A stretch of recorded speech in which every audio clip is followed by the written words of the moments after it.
Chapter 1297. To cut to the chase, let's not talk about the progress of the card game that Feng Bujue and Snow went to as teammate. Let's take a look at Ambitionist first. Different from Snow, Hong Hu was very familiar with his brother Ju. Therefore, when he confirmed that Feng Bujue was going to explore the upper deck, he entered the lower deck without hesitation. This was a kind of trust between rivals. Ambitionist believed that Feng Bujue would be able to handle everything on the deck, and he did not need his help at all. Therefore, he left the area. That way, the efficiency of the team would be maximized. The difficulty of this scenario is indeed relatively low. After wandering around the lower deck for 10 minutes, Hong Hu had gained some insight. Other than the armory and storage room that are guarded, the other places can be entered and exited freely. Furthermore, the pirates are all dressed in unique clothing. From the outside, the three of us, the players, are not that conspicuous. Under these conditions, there is plenty of room for us to fish in troubled waters. While Hong Hu was thinking, he did not stop his investigation. The first step of his plan was to investigate the internal structure of the ship and the basic map so that he could carry out his follow-up plan. However, when he passed the corridor outside the bar for the second time, suddenly a familiar voice rang in his ears. "This is Brother Glasses." It was a man's voice. There was nothing special about it, but Ambitionist knew that he had heard this voice before. He just could not recall where he had heard it. "You are calling me?" Hong Hu turned his head to study the man as he asked. At that moment, the figure of the speaker appeared in Hong Hu's sight. The man was wearing a striped shirt and a pair of coarse pants that were rolled up to his knees. Based on his appearance, he was about 30 years old. His face was covered in scabs. Even though he was not that old, his back was hunched like an old man. He had to rely on a walking stick to support himself when he walked. "Ha! There is no one else here, right?" The hunchbacked man smiled and replied honestly. "Then, do you have any business with me?" When Hong Hu gave his reply, he was very cautious. This was because he had noticed something strange from the strange way of addressing the man, and he started to suspect that the man was an NPC who was far stronger than he appeared to be. The hunchbacked man replied slowly. "I just want to say hi to you. By the way, I want to remind you." He paused for half a second before continuing. "Blackbeard already knows about the three of you sneaking onto the ship." When he said that, Hong Hu's heart skipped a beat, but he tried his best to maintain a calm expression. He asked in a calm tone, "What are you talking about? I don't understand you." "You don't have to play dumb with me," the hunchbacked man said again. "Since I can tell you the number of you and the fact that you sneaked onto the ship, it means that I know far more than you think. Of course, you can also think that I saw or heard something, and then I came here to trick you. That's your freedom. However, I will still tell you what I should tell you." At this point, he was silent for 2 seconds as he looked around. Then, he lowered his voice and said to Ambitionist with a serious expression, "At this stage, as far as I know, other than me, there are 2 other people on this ship who know about your identities. One is Captain Blackbeard, and the other is the guard at the door of the 3rd storage room, Loran." Wait a minute. When he heard that, Hong Hu immediately interrupted him and asked, "The Loran you mentioned, could it be the fat man sleeping on the hammock outside the storage room?" He was obviously testing the waters. "Humph," the hunchbacked man sneered. "Do you really think he is sleeping?" This sentence made Hong Hu's face change color. The hunchbacked man keenly caught the change in his expression and continued, "If you want to survive here, you and your 2 companions have to understand one thing. That is, on Blackbeard's ship, there are absolutely no weaklings. Any one of the 100 or so people, even if they are just a small fry, must have something special about them. Think about it carefully. Would a person like Blackbeard let a fat man who only knows how to doze off guard an important storage room? Think about it another way. Would a person who was ordered by Blackbeard to guard the storage room dare to sleep at his post? Hong, who was speechless, and could not help but feel ashamed of his carelessness. "All right, that's all I have to say," the hunchbacked man said. "What to do next is up to you. I hope the three of you can reach Devil's Maw Island alive." After that, he leaned on his walking stick and was about to turn and leave. "Wait." Hong, who saw this and hurriedly said, "Who are you? Why do you want to help us?" Now that things had come to this, there was no need for him to continue playing dumb. He directly threw out two very important questions. "You don't need to know my identity and purpose for the time being." The hunchbacked man didn't stop turning around. Instead, he used a voice that was barely audible to the other party and replied softly, "As for my name." He hesitated for a moment before continuing, "You can call me Ken." At the same time, above the deck, in the captain's cabin, Blackbeard was sitting on a chair, sleeping. It was not quite accurate to say that he was sleeping, because he had never really fallen asleep. Strictly speaking, Blackbeard should be resting with his eyes closed while dreaming. This was a very subtle and abnormal state that ordinary people would not be able to experience. In this state, Blackbeard was even more alert than when he was awake. He could listen to Laurent's report in the illusory dream, and at the same time, he was aware of everything that happened around him like the back of his hand. This was Blackbeard's sleep. Some people thought that this was an excellent ability, but in his opinion it was one of the many curses that he had to bear. Phew! Suddenly, without any warning, Blackbeard let out a long sigh and opened his eyes. Not only did he manage to sneak onto my ship without leaving a trace, but he also appeared in an impossible place. After waking up, he began to talk to himself in his hoarse voice. "Heh! I seem to smell the scent of a traveler from another world." Chapter 1298. Sorry for Aces. Snow calmly threw down his cards. Then, he raised his eyes to look at the three people sitting opposite him, who looked stunned. Then, as he spoke, he reached out to take the money in front of him. "Wait!" At that moment there was a soft shout. At the same time, another hand quickly covered the money. And the owner of that hand was the skinny man with brown curly hair. "What?" Snow looked at him with a half-smile. "You want to go back on your word? What are you talking about?" Before the skinny man could speak, the man with the blue headscarf on his head said, "Do you know who you are talking to?" "I don't know," Snow answered calmly. He was speaking the truth. He really did not know who that guy was. However, it was precisely this very ordinary response that ignited a nameless flame in the other party's heart. It had to be said that this was also one of Snow's gifts. His every movement exuded an invisible sense of superiority. Even a very ordinary and not rude remark could make people angry when it came from his mouth. And the less confident a person was, the easier it was to be angered by him. "You are very arrogant, aren't you?" The blue headscarf could not take it any more.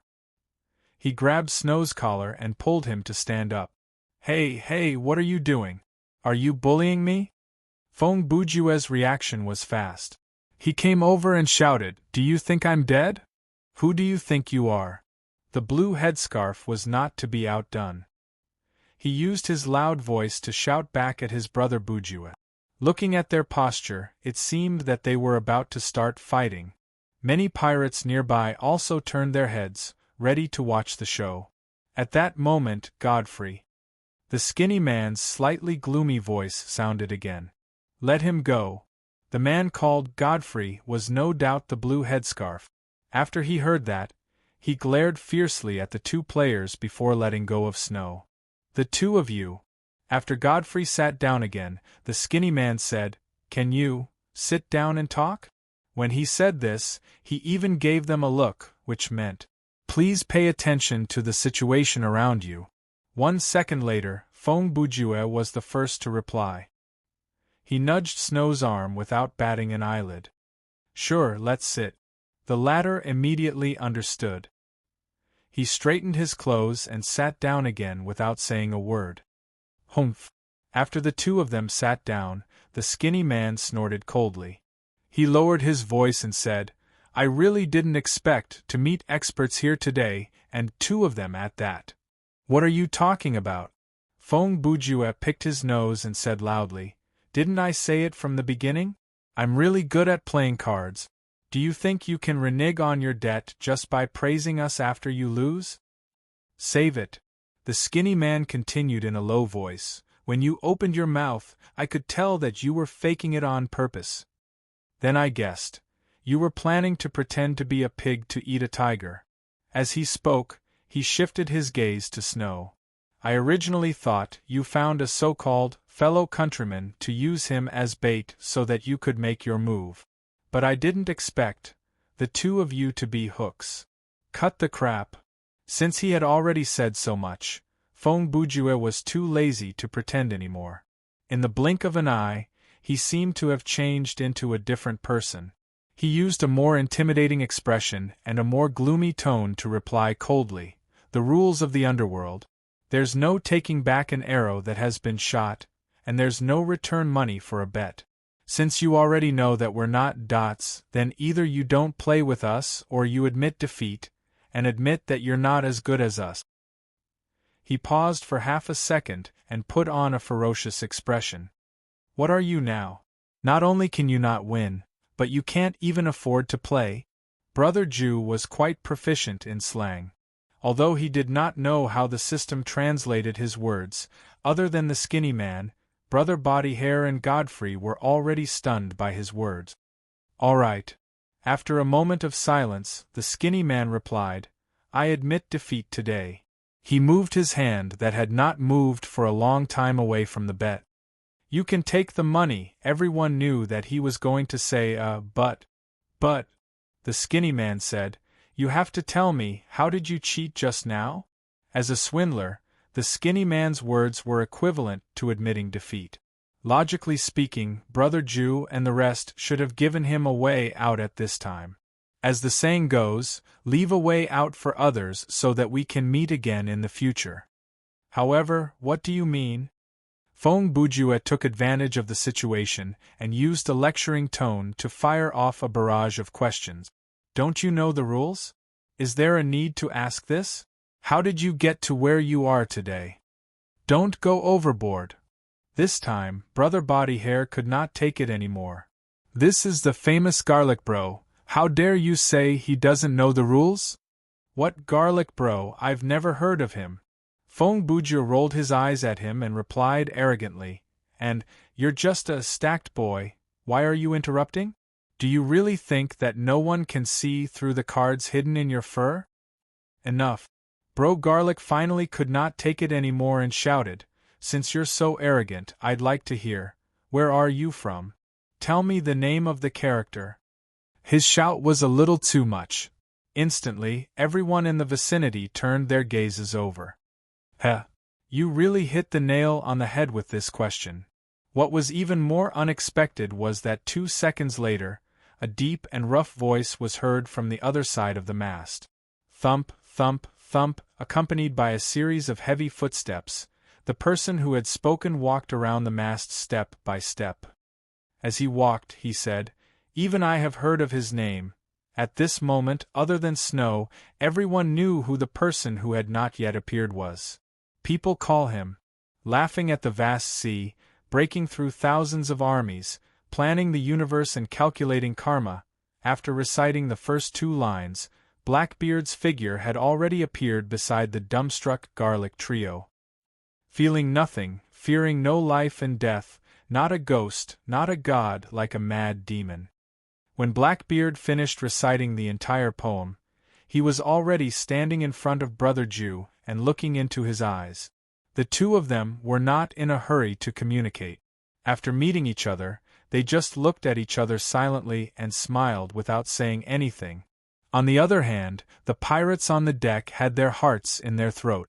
Although these dozens of people looked ferocious, they didn't even dare to breathe loudly at this moment. Chapter 1299. The silence did not last long. But the one who broke the silence was neither Blackbeard nor Fong Bujue, but Captain. At that moment, a loud and sonorous voice came from the lookout platform at the top of the mast. "Maybe now is not the time, but I have to interrupt you." "What's the matter?" Blackbeard's gaze was still fixed on Fong Bujue, and he had no intention of moving away, but he still responded to the lookout with a shout. "There's a ship coming towards us at high speed from the southeast." From the tone of the lookout when he spoke to Blackbeard, it was easy to guess that he was not an ordinary person. "In my opinion, they don't come with good intentions." Blackbeard heard this and thought for 2 seconds. Then, he adjusted his tone and voice to the appropriate level, and said to Fong Bujue in front of him, "Looks like we have to talk later." "It's okay, you go ahead." Fong Bujue spread out his hands and replied with a noncommittal look. "Heh." Blackbeard smiled, "But I still have to confirm." He paused. "When I'm busy, you won't take the opportunity to do something that will make me even busier, right?" "I won't," Fong Bujue replied. "In fact, I'm going to help you." He reached out his hand and made a "please" gesture. "If possible, I hope you can treat me as an ally or even a companion." "I see." Blackbeard heard this and said thoughtfully, "This is your mission this time, right?" "It's one of them." Fong Bujue did not show any surprise at Blackbeard's choice of words, even though he heard the word mission. "But I don't think I can explain it to you in detail." "It's okay, knowing this is enough." Blackbeard finished speaking, immediately turned around and left. His steps were firm, steady, fast, and powerful in the blink of an eye. He had walked all the way to the helmsman's tower located in the middle and rear of the hull. Blackbeard stood on high ground beside the railing in front of the helm. Under the watchful eyes of the pirates, he stood solemnly for a long time. After a while, he took a deep breath and shouted, "Bandits! Scum! My little bitches!" Speaking up to this point, he revealed a smile that could only be described as sinister. It's obvious that a group of reckless fellows are charging towards us." Just as he was about to give his pre-battle speech, the ship from the southeast was already closing in on them. Even the sailors with average eyesight could faintly see the silhouette of the ship. However, Blackbeard's attitude was still very calm. His calmness and eagerness came from his confidence as an overlord of the sea, as well as a primitive desire for slaughter. "I want to use their captain's skull to decorate my bookshelf. I want to use the skin of those crew members to sew war drums. I want to collect 100 spines to make carvings on the sides of the Queen's Revenge. I want to fill 12 barrels of human blood to be used as fuel for the Greek fire, a liquid combustion agent invented by the Byzantine Empire that can burn on water. I'm going to put their boat in a glass bottle and keep it as a permanent collection. I want to engrave fear deep into the souls of each and every one of them. Let the river Styx praise my name." Blackbeard's voice was like thunder. Every word of his was heard by everyone on the ship. Even the pirates below the deck and in the cabins all heard his declaration. "Do you understand?" A few seconds later, Blackbeard asked. "Ho! Ho!" All the pirates on the ship, no matter where they were, shouted in unison and in a loud and clear voice. "Very good." The corner of Blackbeard's mouth raised into a smile again, indicating that he was very satisfied with the response. After pausing for 2 seconds, he opened his mouth again. Then, just as he said these 2 words, they heard a long screech came from the side. Then, there was a loud bang.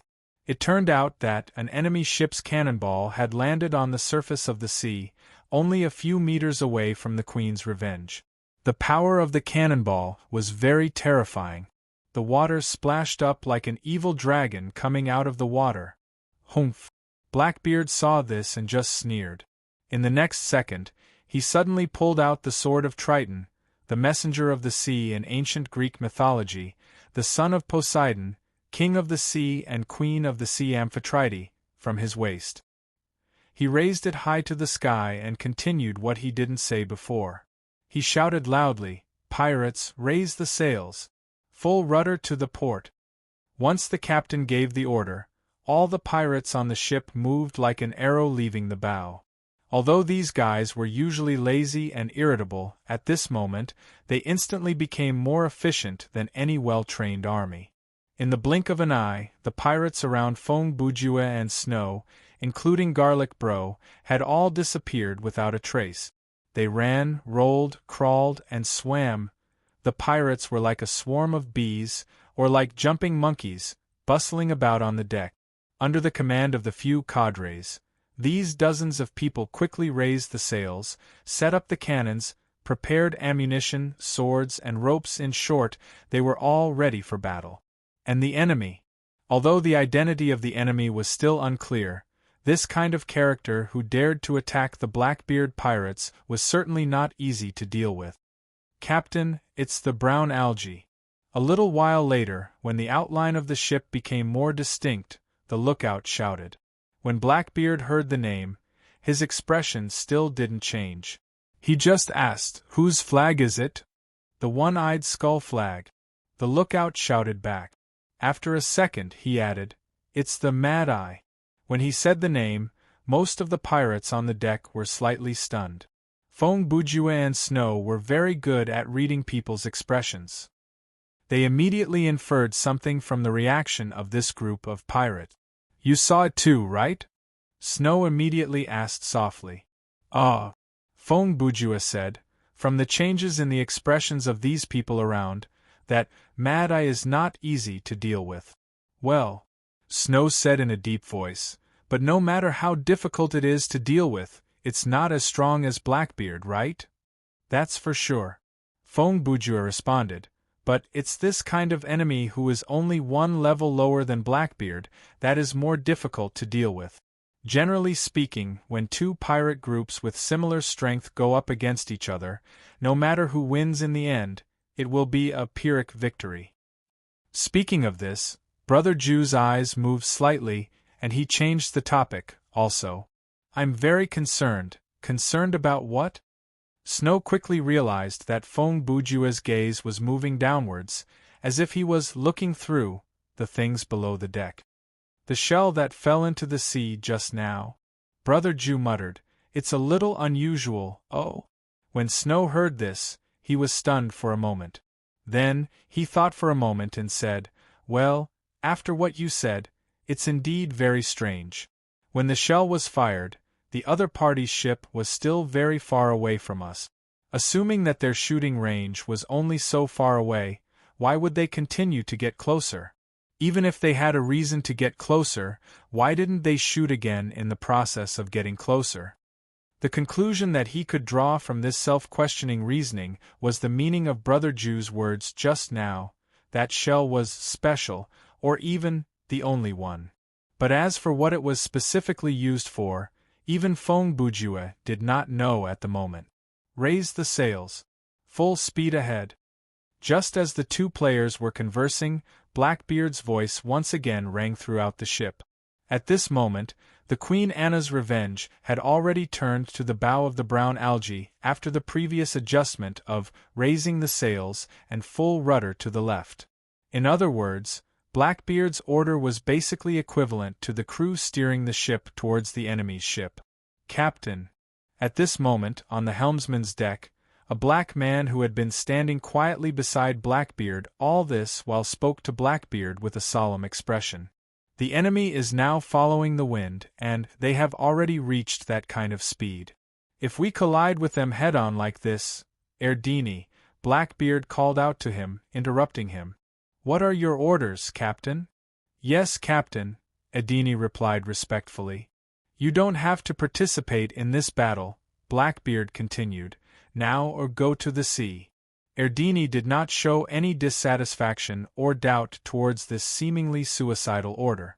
He just calmly asked, "What do you want me to do in the sea?" "There's something wrong with the shell that fell just now." Blackbeard also very calmly replied, "Go and check it out. If everything is normal, come back to support." "Yes, Captain." Erdini received the order, turned around, and ran towards the side of the ship. When he reached the edge of the deck, he leaped and jumped into the murky sea outside the ship. At the same time, on the brown algae. Captain, the enemy has turned the ship around and is heading towards us. Their lookout also shouted to the captain. Nonsense, it's so close I can see it myself. At the bow of the ship, a man with a dark blue captain's suit, a fierce-looking face, and a black eye patch on his left eye, immediately responded to his crew member with a grumpy tone. This man is Mad Eye. The name Mad Eye was obviously his nickname after he became a pirate. As for his real name, he had already forgotten it. Although Mad Eye always wore an eye patch on his left eye, in fact, he was not blind in that eye. Seeing this, a lot of people must be wondering, does he have a Sharingan? Is that eye patch a Reiki suppression device? Well, the answer will be revealed in the next chapter. Let's continue with the story. After Mad Eye shouted to his lookout, he took 2 steps forward and walked in front of another person.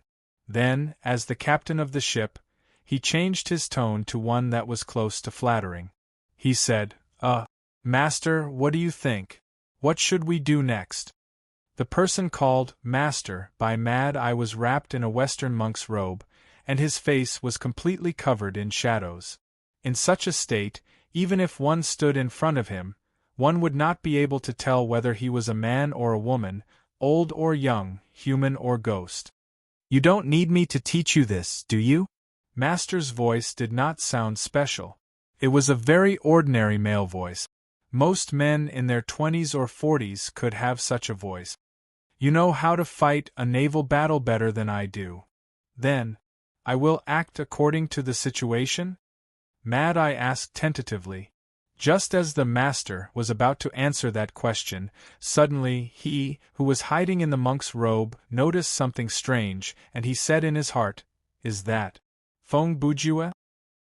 He didn't know what method he used, but when there was still a certain distance between the 2 ships, he noticed that his brother Jew was on Blackbeard's ship.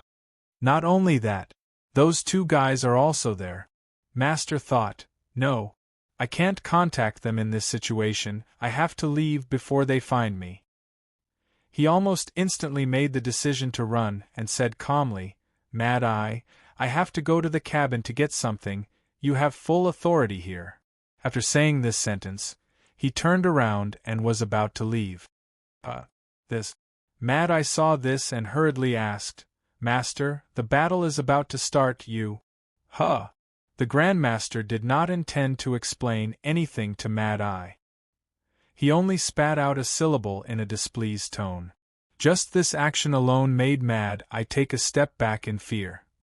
I'm sorry I said too much, Master, please. Mad Eye hurriedly lowered his head and took a few steps back. I will take care of this. Master didn't say anything to him and left silently. It wasn't until his figure entered the cabin below the deck and out of Mad Eye's sight that Mad Eye let out a sigh of relief. This bastard, I don't know what he is doing. Even if the other party had gone far, Mad Eye didn't dare to say this out loud. He just whispered. It wasn't difficult to see from Mad Eye's reaction. He didn't think that the master would run away. In Mad Eye's perception, the strength of this master was far above Blackbeard, and this was his biggest confidence and reliance in this attack. Mad Eye firmly believed that he, who was only a little worse than Blackbeard, as long as he had the help of this existence stronger than Blackbeard, he would be able to take the title of Pirate King. Oh no, Pirate King. Unfortunately, man proposes, God disposes. Mad Eye would never have thought that just a minute ago, he had become a victim in a change. Chapter 1300. A minute later, the distance between the 2 ships was less than 20 meters, and they were about to collide. However, Blackbeard never ordered to fire. As for Mad Eye, although he couldn't figure out what Blackbeard was planning, he was not the kind of captain who would change his original plan because of some doubt. So, he still followed his original plan and launched a round of cannons before the collision. Boom, boom, boom, accompanied by a deafening roar, 16 shells flew out from the 16 bow cannons of the brown algae and blasted into the hull of the Queen Anne's Revenge. However, this round of cannons had no effect. Those cannonballs hit the hull of the Queen's Revenge. Not even a crack was left. It only caused a little shock to the pirates on the ship. Even the cannons of the brown algae can't do it. Seeing this scene, Mad Eye snorted and said, "That ship is really a monster." For this result, although he was unwilling, he was not surprised. Because it was not the first time that Mad Eye stood on the deck of the Queen Anna's Revenge. In fact, he may be the pirate who survived the most times after being defeated by the Blackbeard pirates in the Chaos Sea. Many years ago, when Mad Eye was still a boy, the warship he was on was raided by the Blackbeard pirate. At that time, the soldiers on their ship were almost wiped out. Mad Eye hid in the smoke pipe in the kitchen and escaped. After a few years, Mad Eye became the bosun of a well-known pirate group. But he was unlucky. One day, the pirate group he was in was defeated by Blackbeard and was swallowed up. At that time, Mad Eye was captured alive, but he still refused to surrender when his captain was killed. Blackbeard saw that he was very courageous and decided to give him a chance. As for the specific content of the chance, it was to leave a dozen shallow knife wounds on Mad Eye's body and then throw him into a sea of sharks. In the end, Madman Eye did not die. He survived the attack of the sharks and returned to the nearby island. In the name of the dead captain, he gathered a group of old subordinates. For the first time in his life, he sat on the chair of captain. Just like that, many years passed, and Mad Eye himself finally became a great pirate. He had reached the peak of his pirate career. But perhaps it was fate, the one who ended his peak was still Blackbeard. Even though the Crazy Eye pirates, at that time were strong and in the limelight, they were still no match for the terrifying overlord of the sea. After a battle that lasted nearly an hour at sea, Madman was defeated. In the entire pirate regiment, all the crew members except him survived. In the end, Mad Eye decided to take as many as he could and ignited the gunpowder storage on his ship. But he didn't expect that he was actually still alive. For the next half a year, Mad Eye, who had miraculously survived the explosion, had been recuperating on his sickbed. Until one morning, the news of Blackbeard's death suddenly spread throughout the entire chaotic ocean. At that time, no one had thought of the significance behind this piece of news, and by the time people came back to their senses, the era of the four pillar gods had already arrived. Bang! Swish, swish, swish, the collision happened. The bows of the two pirate ships suddenly touched and immediately tilted to one side. The sides of the two ships rubbed against each other, making a crazy rub sound. Little bastards! In the name of Mad Eye! In the name of the Blackbeard pirates! The captains on both sides shouted almost at the same time. The fierce pirates on the two ships also responded to the call of their captains. Each of them pulled out their weapons, glared at the enemies on the enemy ship, and roared at the top of their lungs. Kill! Kill them! A second later, Blackbeard and Mad Eye issued the order to start the battle in unison. In that instant, the sounds of killing shook the heavens, and killing intent exploded. Between the hulls of the ships, on the slightly different decks, hundreds of murderers who had been through killing for a long time launched a battle of life and death. Ropes and silhouettes flew into the air. Swords, guns, gold and iron rang together. Indeed, compared with the land war, the battlefield of this ship was too small. After a battle, the number of people on both sides was extremely limited. However, only those who were in the battlefield understood that this was the real Shura's land. This was a battlefield where there was no escape and no retreat. This was a group of warriors who were fearless of life and death and were close to madness. The battle between pirates was chaotic. They had no neat formation, no unified command, no forbidden means, and even no basic mercy. But in this chaos, there was a hint of delicacy and magnificence.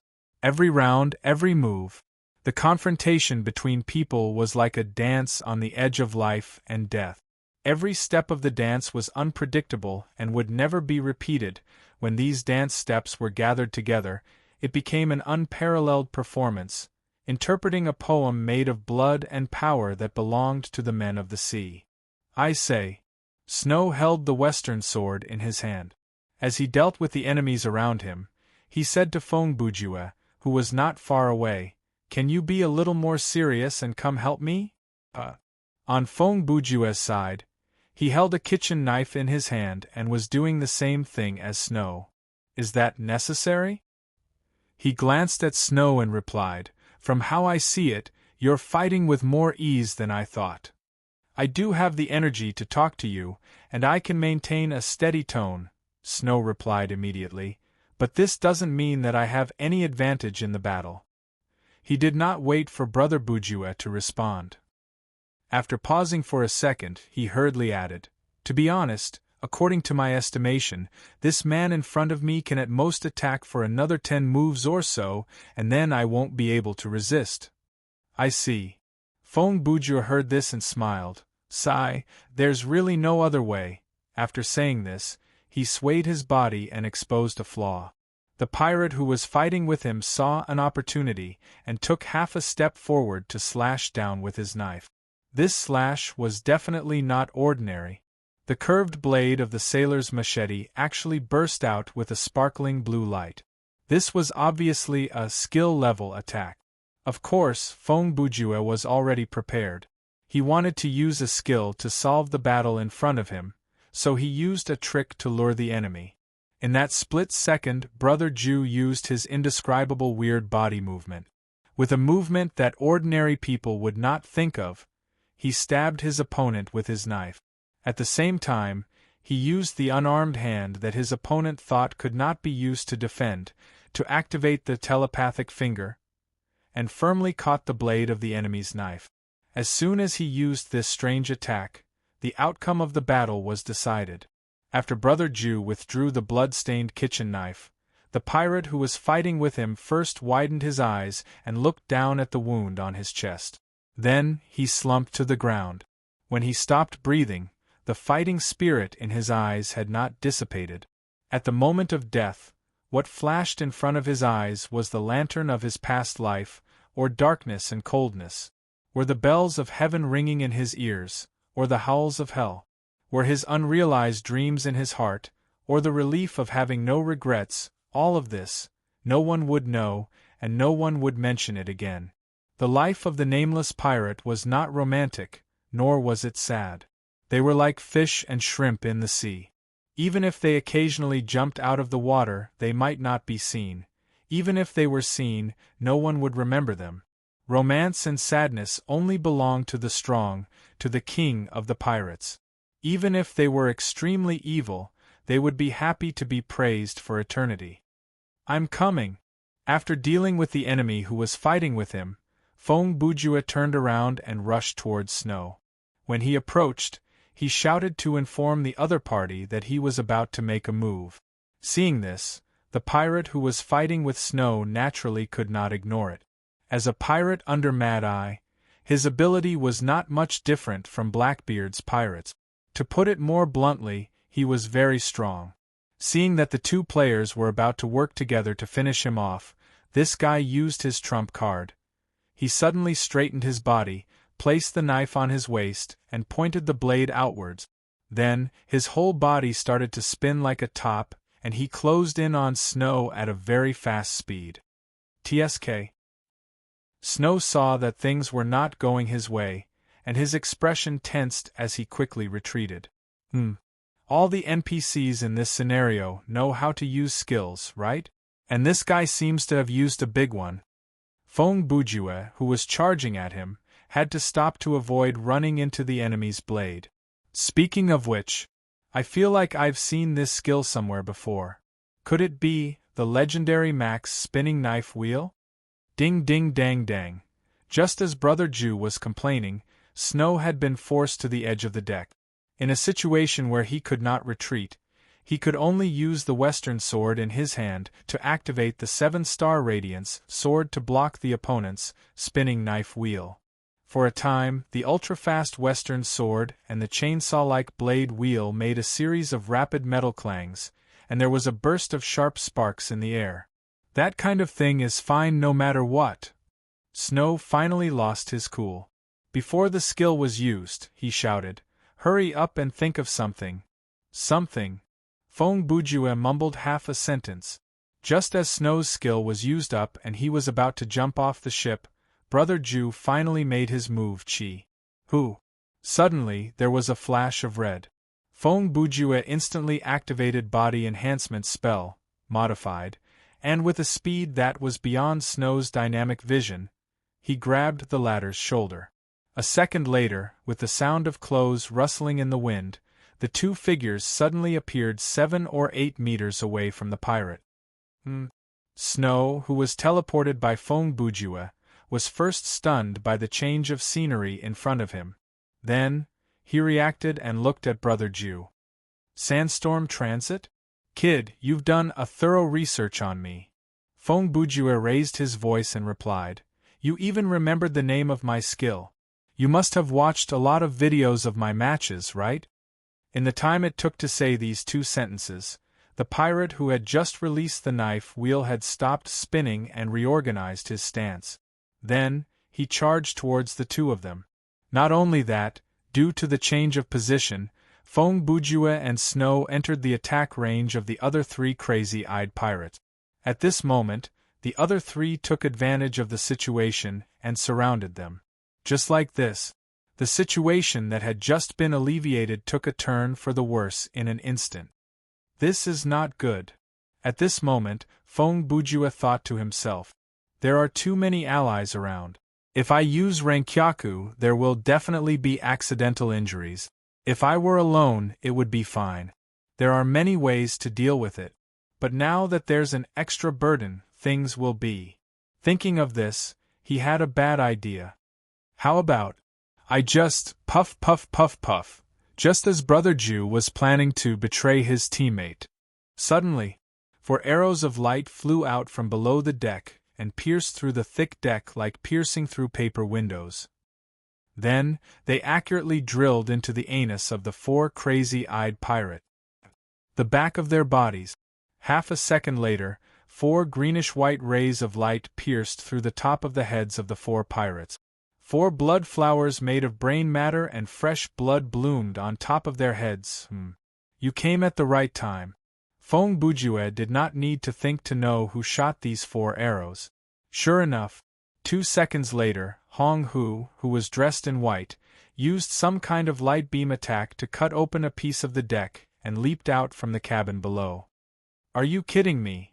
After Hong Hu stood still, he quickly looked around and said in a grumbling tone, Still not settled? As he spoke, he fixed his gaze on Brother Ju. You're just slacking off. Anyway, we'll win even if we don't do anything. Fong Bujue shrugged and replied, Isn't it good to conserve some stamina and spiritual power? Your identity has been exposed. Why are you still pretending to be a big shot? Hong Hu used one hand to push up his glasses. Without waiting for Brother Ju to say anything, he continued, Anyway, I'll cover for Brother Snow.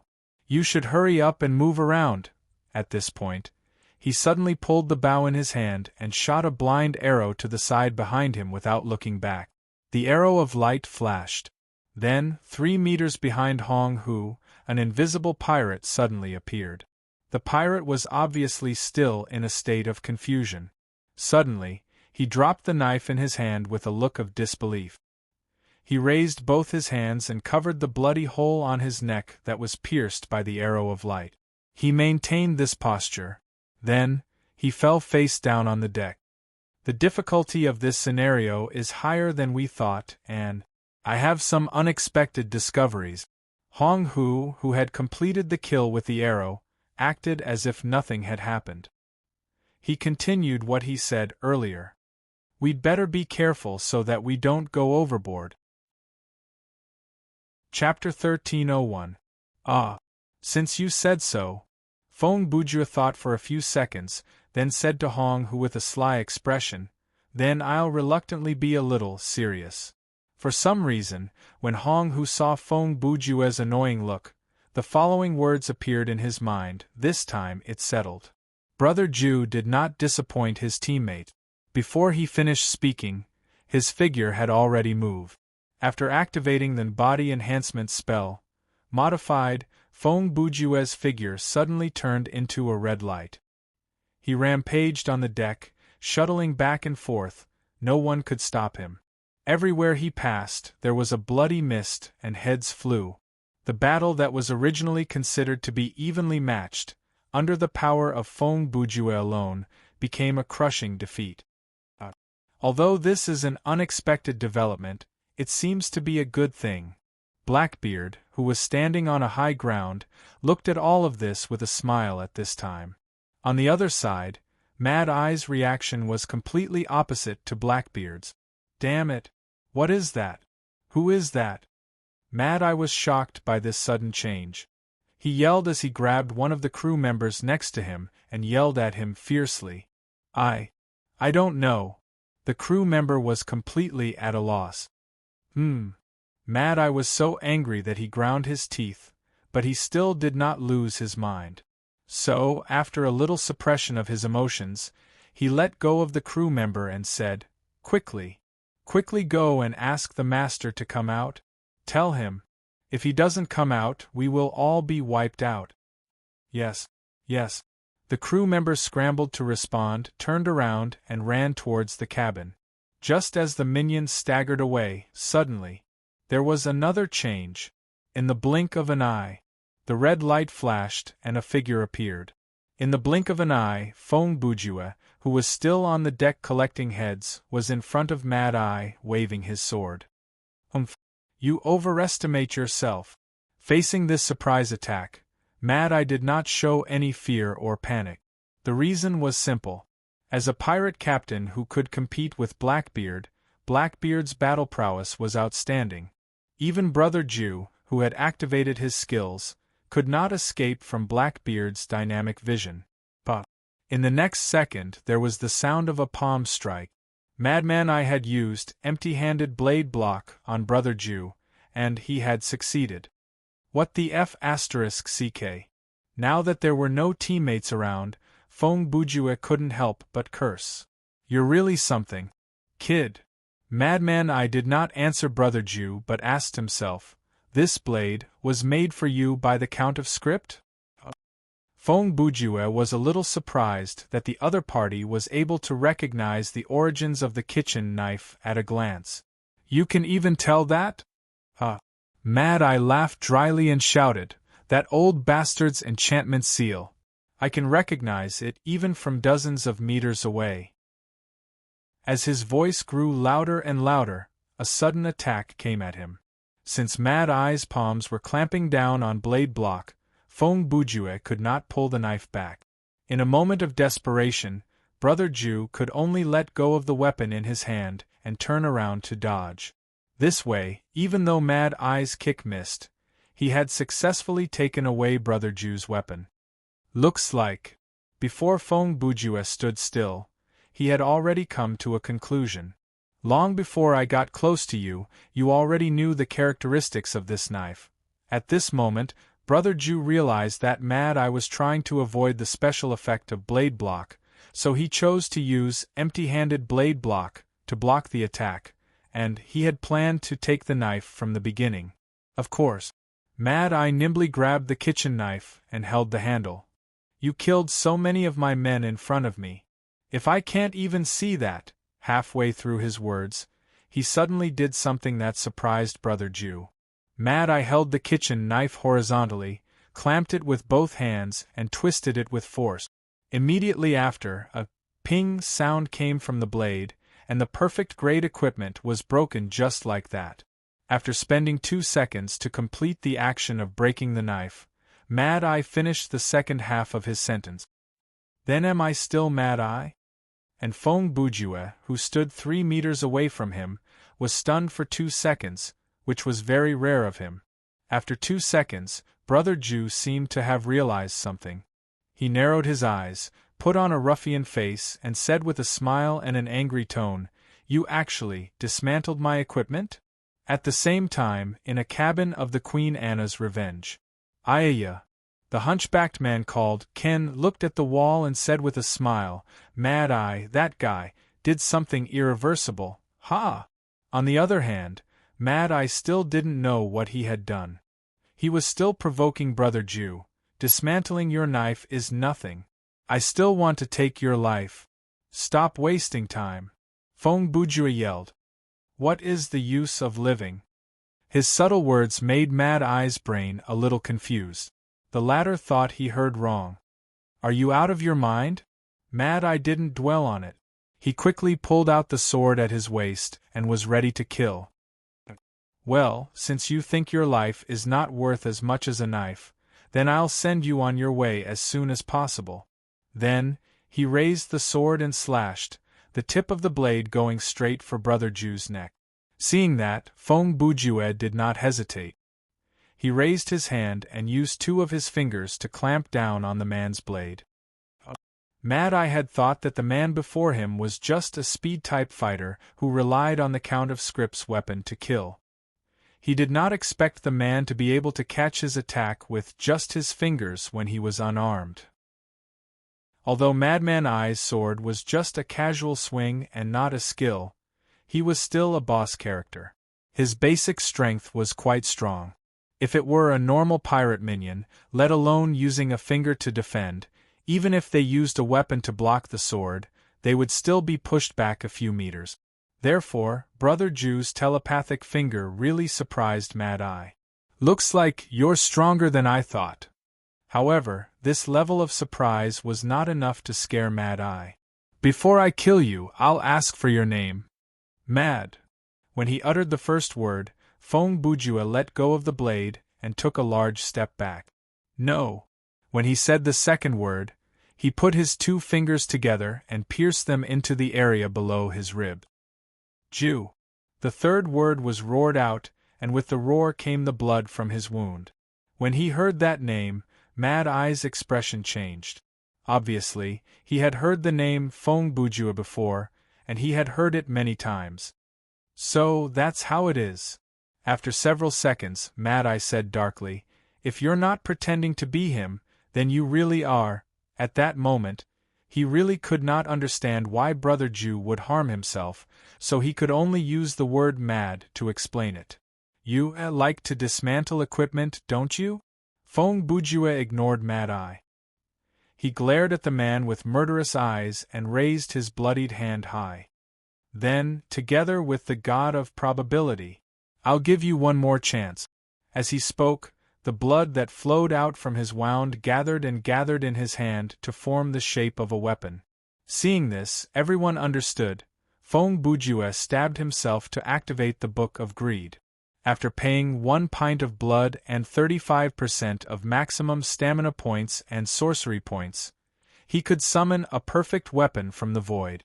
I don't know if it's because he used his blood, but this time, the god of probability gave him a lot of face, name, demon sword, Yama item type, weapon quality, legendary offense points, attribute, / special effect.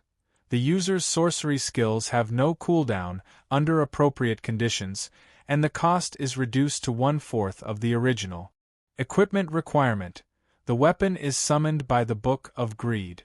Duration 1:39. Remark. The supreme artifact of the Kingdom of Death, the magic weapon that can activate doomsday punishment. This sword was purplish-red and the blade was like a wing. The blade was inlaid with countless gems and silver. When the demon sword, Yama, appeared in Feng Bujue's hand, the originally clear sky suddenly changed color. For a moment, dark clouds covered the sun and the moon. Even the wind on the sea quietly stopped at this moment. What is this? Mad Eye knew his stuff, so he was shocked when he saw the sword. In fact, Blackbeard, who was far away at the stern of the other ship, also had a serious look on his face. The situation in front of him was like 2 armies from the era of cold weapons were fighting, but suddenly a Gundam appeared on the battlefield. Good question. Although Mad Eye's sentence was not a question at all, Feng Bujue still answered loudly, This is called the demon sword. Before he finished his words, the sword had already landed. Even Feng Bujue himself did not expect that the result of this sword was 10 minutes later. The sky cleared up once again. At this time, the three players were standing in the captain's room of the Queen Anne's Revenge. It was not that the three of them wanted to stand, but the captain's room was not spacious. There was only one chair in total, and it was already occupied by Blackbeard. On the Chaos Sea, there are 3 pirate ships known as legends. When Blackbeard said this, he sat comfortably on the chair. He did not feel the slightest bit uncomfortable with the situation where the guests could only stand. The first one is the Black Pearl. The second one is the Flying Dutchman. The third one is my Queen Anne's Revenge. At this point, he paused and said, other than these 3 ships, there are 11 ships that are second only to the legends. They are called 11, let me guess. Snow shrugged and said, the brown algae is one of the 11? Hearing this, Blackbeard exhaled a breath of air from his nose. Then, he turned his face and looked out through the porthole in the captain's room. Through the round window, he could just see the wreckage of the brown algae that had not completely sunk and had been broken into 2. It used to be. Blackbeard corrected the word is to was in Snow's sentence, and took the opportunity to cast a resentful look at Brother Jew on the other side of the room. What? Fong Bujue was thick-skinned. He met Blackbeard's gaze without fear and replied in a matter-of-fact tone. Are you blaming me? The glass bottles on the shelf behind you now contain the pirate ships that I conquered in the past. Blackbeard changed his way of answering Brother Jew's question. To be more precise, they are the pirate ships that I think have collectible value. He raised his hand and pointed in that direction. I don't know if you noticed, but under the 2 bottles with the words Black Pearl, and the Flying Dutchman written on them, there are 2 rows, a total of 10 ships, and an empty space. Fong Bujue did not respond. He stood there and looked around, pretending not to hear what Blackbeard said. Meanwhile, Ambitionist and Snow were rolling their eyes awkwardly at the side. Thanks to you. Blackbeard waited for 4 or 5 seconds. Seeing that the other party did not speak, he continued, I'm afraid that space will be empty forever. If I were you. Fong Bujue tilted his head and replied in a very casual tone, I would change to a new shelf. You really know how to chat, Blackbeard replied with a blank expression. It's okay. Fong Bujue replied, oh, right, since you're in a bad mood now, I'll tell you another piece of bad news. Your 3 barrels of withered leaf wine are gone. When this sentence came out, Hong Hu and Snow took a step back at the same time, distancing themselves from Brother Jew. They themselves could not explain why they did that, probably. They were worried that Blackbeard would flip over from the other side of the table and chop them up. Ha! Ha ha! This time, Blackbeard was so angry that he started laughing. He twitched the corner of his mouth and said, I've only heard of the practice of announcing bad news when someone is in a good mood. This is the first time I've seen such a trick. That's right, people like me who are good at chatting have always tried to avoid ruining other people's moods when they're in a good mood. Fong Bujue's fearless attitude, his shameless wording, and his impeccable rogue logic were really enough to shake people's views and make them unable to react. Then I have to thank you? Even Blackbeard himself was surprised that he had not turned hostile. You're welcome. Fong Bujue continued to boast shamelessly. As the saying goes, great kindness cannot be thanked with words. People like me who are indifferent to fame and fortune. You can repay me with your actions. Blackbeard's hands were shaking, his shoulders were shaking, and even his body was shaking. But compared to the trembling in the depths of his heart, this was nothing. If it was in the past, he would have opened his mouth and cursed, Motherf ** cur. Please understand the original English meaning of this word, and then rushed up to Brother Jew to tear him apart. But today, Blackbeard's reaction was, so? What do you want? Chapter 1302. A cell. A dark cell. Mad Eye had been in countless cells, but the one on the Queen's Revenge was different. Otherwise, it would not have been able to contain someone like Mad Eye. Thump, thump. Suddenly there was a unique sound of footstep. It pierced through the sound of the waves and went from soft to loud, from far to near, and into Mad Eye's ears. Mad Eye did not need to look to know that it was Blackbeard. "Are you here to humiliate me?" Mad Eye asked before Blackbeard could stand still. "I have no right to humiliate you." In the next second, Blackbeard's figure walked out of the shadows and appeared under the dim light. Mad Eye looked up and glanced at Blackbeard. Through the bars of the cell, he saw a face with a complicated expression. "Winner takes all," Mad Eye said. "Victory, isn't that capital?" "Victory?" Blackbeard repeated the word and sneered. "What victory? What did I win?" Mad Eye did not answer the question. "Reputation?" Blackbeard denied as he spoke. "I am already the overlord of the Sea of Chaos. What kind of reputation do I need?" He paused. "Wealth?" He showed a disdainful expression. "Your ship and everything on it have sunk into the sea. Even if it did not sink, the only thing on the ship that I am interested in is the ship itself." As he said this, his smile became even wider. However, there was a hint of sarcasm in his smile. Let's take a step back and talk about it. I didn't even get the pleasure of killing and the sense of accomplishment. What's the point of such a victory? Then why did you come to me?" Mad Eye asked. "Are you going to let me out to fight you?" "Ha!" Blackbeard laughed dryly and looked down at Mad Eye's right shoulder. At this moment there was no arm below the shoulder. "Let's wait until your arm grows back," Blackbeard said, shaking his head. "What do you mean? You still want me to live?" Mad Eye's expression changed slightly as he probed. "Yes," Blackbeard replied calmly. "This joke isn't funny." When Mad Eye said this, he wasn't laughing. When have you ever heard of?" Blackbeard stopped smiling and looked at him condescendingly. Blackbeard would joke? Mad Eye was stunned. Then, he fell silent as he pondered. 10 seconds later, Mad Eye figured it out. "What do you want from me?" "Just answer a few of my questions," Blackbeard continued. "Humph." Mad Eye's attitude was still very bad. "I can't guarantee that I'll tell the truth." However, Blackbeard did not seem to care about this. He ignored the man's unappreciative reaction and asked directly, "Is the Red Hoop still alive?" The Red Hoop he mentioned was also a notorious pirate.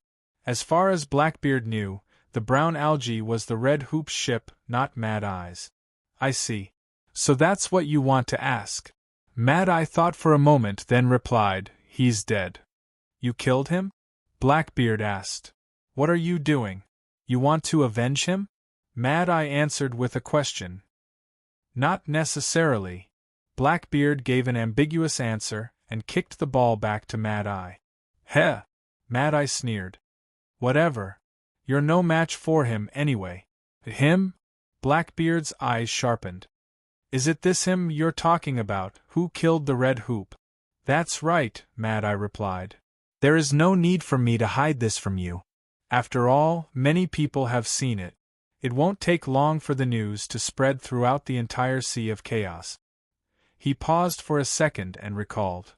"About 2 days ago, I was drinking with a few of my men at the tavern on Boiling Island. The Red Ring was there as well. At dusk, he came. He was wearing a monk's robe, and he looked like an invisible ghost. The moment he walked into the tavern, the season seemed to have changed. It was winter. At this point, Mad Eye gulped. After he entered the tavern, he went straight to Red Hoop and said something in a volume that only the two of them could hear. I don't know the details of the conversation, but I do know that Red Hoop flew into a rage and was about to kill him in the tavern. But the one who died in the end was the Red Hoop himself?" Blackbeard asked. Mad Eye nodded slightly and continued. "I've never met someone like that, if he can still be considered a person." He shrugged. "Based on my judgment, his power was at least at the same level as the demon sword Yama that Feng Bujue took out earlier, or perhaps even stronger. So, when he destroyed the red hoop and walked to me to ask if I was interested in becoming the captain of the brown algae, I answered yes. You're trying to say, Blackbeard continued. You led the pirates to attack me, but it was actually he who ordered it. Ha! Ha ha ha ha! When that was said, Mad Eye guffawed. Stop flattering yourself, Blackbeard. In his eyes, you and I are just small characters. It was pure coincidence that I ran into you today, and attacking you was my idea. He merely agreed to it after I suggested it. Then, what was his original purpose? Blackbeard asked. And where is he now? TSK. I'm the one who wants to know that, Mad Eye grumbled. Just before the attack, the man suddenly found an excuse to run into the cabin, and I haven't seen him since. As for his purpose, do you think he will tell me? The only thing I know is that the place he wants to go is Devil's Maw Island. When the name Devil's Maw Island was mentioned, Blackbeard fell into contemplation. Blackbeard took a moment to arrange his thoughts before he spoke again. One last question. He paused for half a second before asking, What was the cannon that you fired at the beginning? Mad Eye was obviously startled, and it took him a few seconds to recover. Oh, you're talking about that. That cannon was something that he created out of thin air not long before he fired it. According to him, it was an ambush that he had planted for the sake of insurance. He shrugged. But other than the fact that it flew very far, I couldn't tell what was so special about that thing. Humph! Blackbeard heard this and sneered. So it's like that, listening to your tone. Mad Eye noticed something. What's the problem with that cannon? Of course there's a problem, and the problem is very serious, Blackbeard replied. Half an hour ago, I asked my first mate to go to the bottom of the sea to check on the cannon. His face was gloomy. As a result, he hasn't come back yet. Chapter 1303. Many years ago, Erdini was also a pirate captain. He was cold, reticent, and merciless. He killed and robbed, and he committed all kinds of crimes. The pirate ship he commanded, the Ice Pick, was also one of the 11, and was famous on the Sea of Chaos. And now, Erdini had become Blackbeard's first mate, and he was the latter's most loyal subordinate. His battleship had long been sealed in a glass bottle, quietly sleeping on the shelf in the captain's room of the Queen Anne's Revenge. During this period, I will not go into too much detail about what happened. Even if I use very serious and even tragic words, coupled with an epic plot to tell you how Erdini surrendered to Blackbeard's power and the power of a king, it will be useless. Because, no matter what, you will eventually think that there is some kind of unspeakable deal behind this. So, I have decided to give up on this meaningless and futile attempt. I will accommodate you, the readers who are already beyond redemption and are not ashamed of it. Let's continue with the story. Just as Blackbeard was talking to Mad Eye in the dungeon, the three players had returned to the deck. Not long ago, Fong Bujue had reached an agreement with Blackbeard in the captain's room. Simply put, cooperation. Blackbeard would try his best to cooperate with the players to complete the mission without harming his own interests, and the players would help Blackbeard as much as they could. This was obviously a win-win agreement. At least so far, the missions received by the players haven't shown any conflict with Blackbeard. Since they were going to act together with the pirates, it was natural for them to contribute a little. Wow, looks like this scenario is very complicated. At this time, Fong Bujue and Snow had just finished listening to Hong Hu's narration. Brother Ju rubbed his chin and said, According to what you said, the mysterious Ken actually discovered our identity before Blackbeard, and his position and purpose are very suspicious. I say, you are acting again, aren't you? Hearing that, Snow glanced at Brother Ju from the corner of his eyes and said in a strange tone, If there is that kind of special NPC on the ship, you should be able to sense it, right?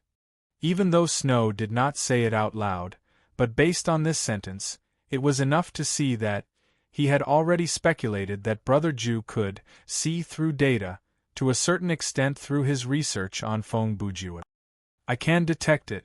Feng Bujue did not point this out. He just replied in a weak tone, the problem is, the NPCs on this ship are basically the special NPCs that you mentioned. From how I see it, none of them are to be trifled with. If there is one, or even a few, who are especially strong, who purposely hide their strength and blend into this group of people, then even I would have a hard time identifying them.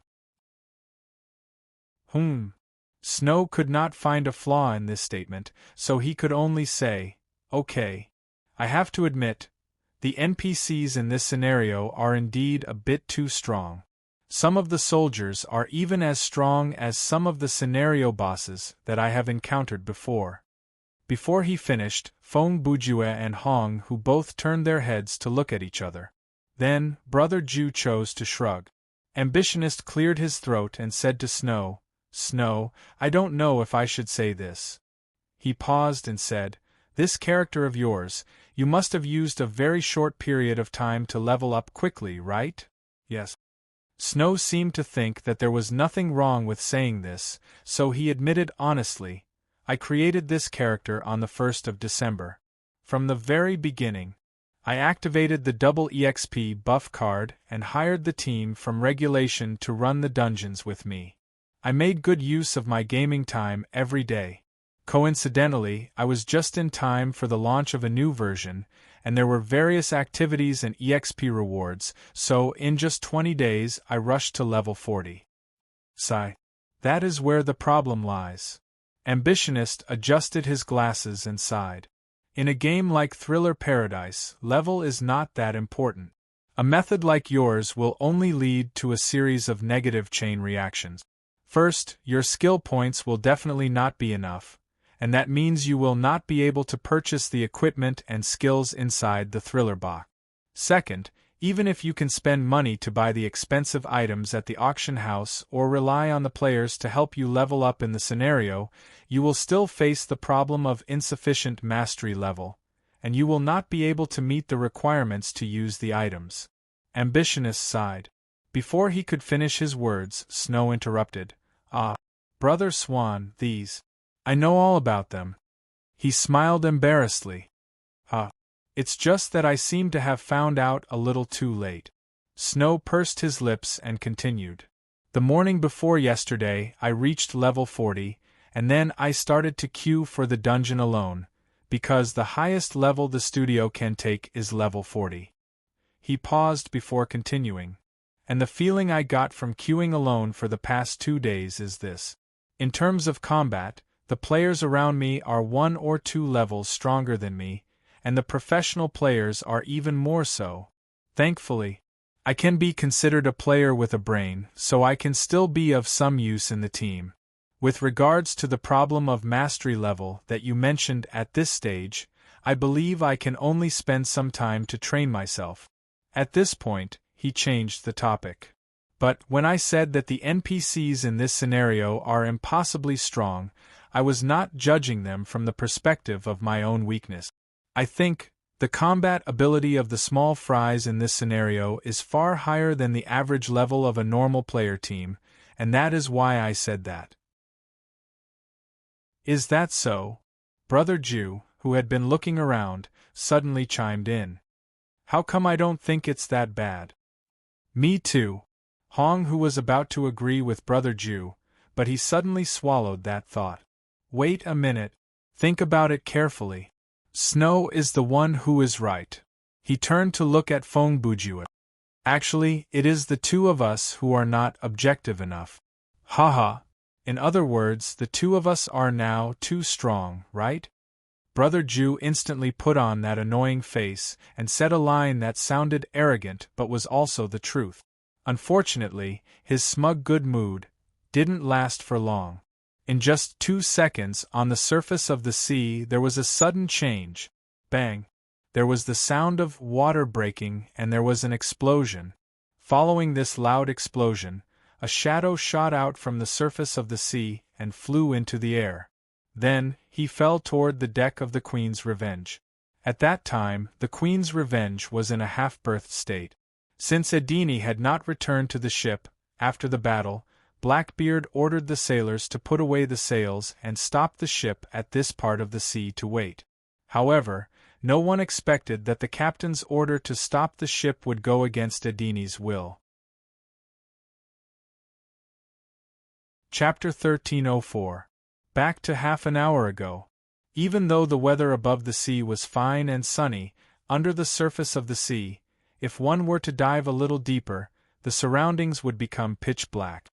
However, this was not a problem for Erdini.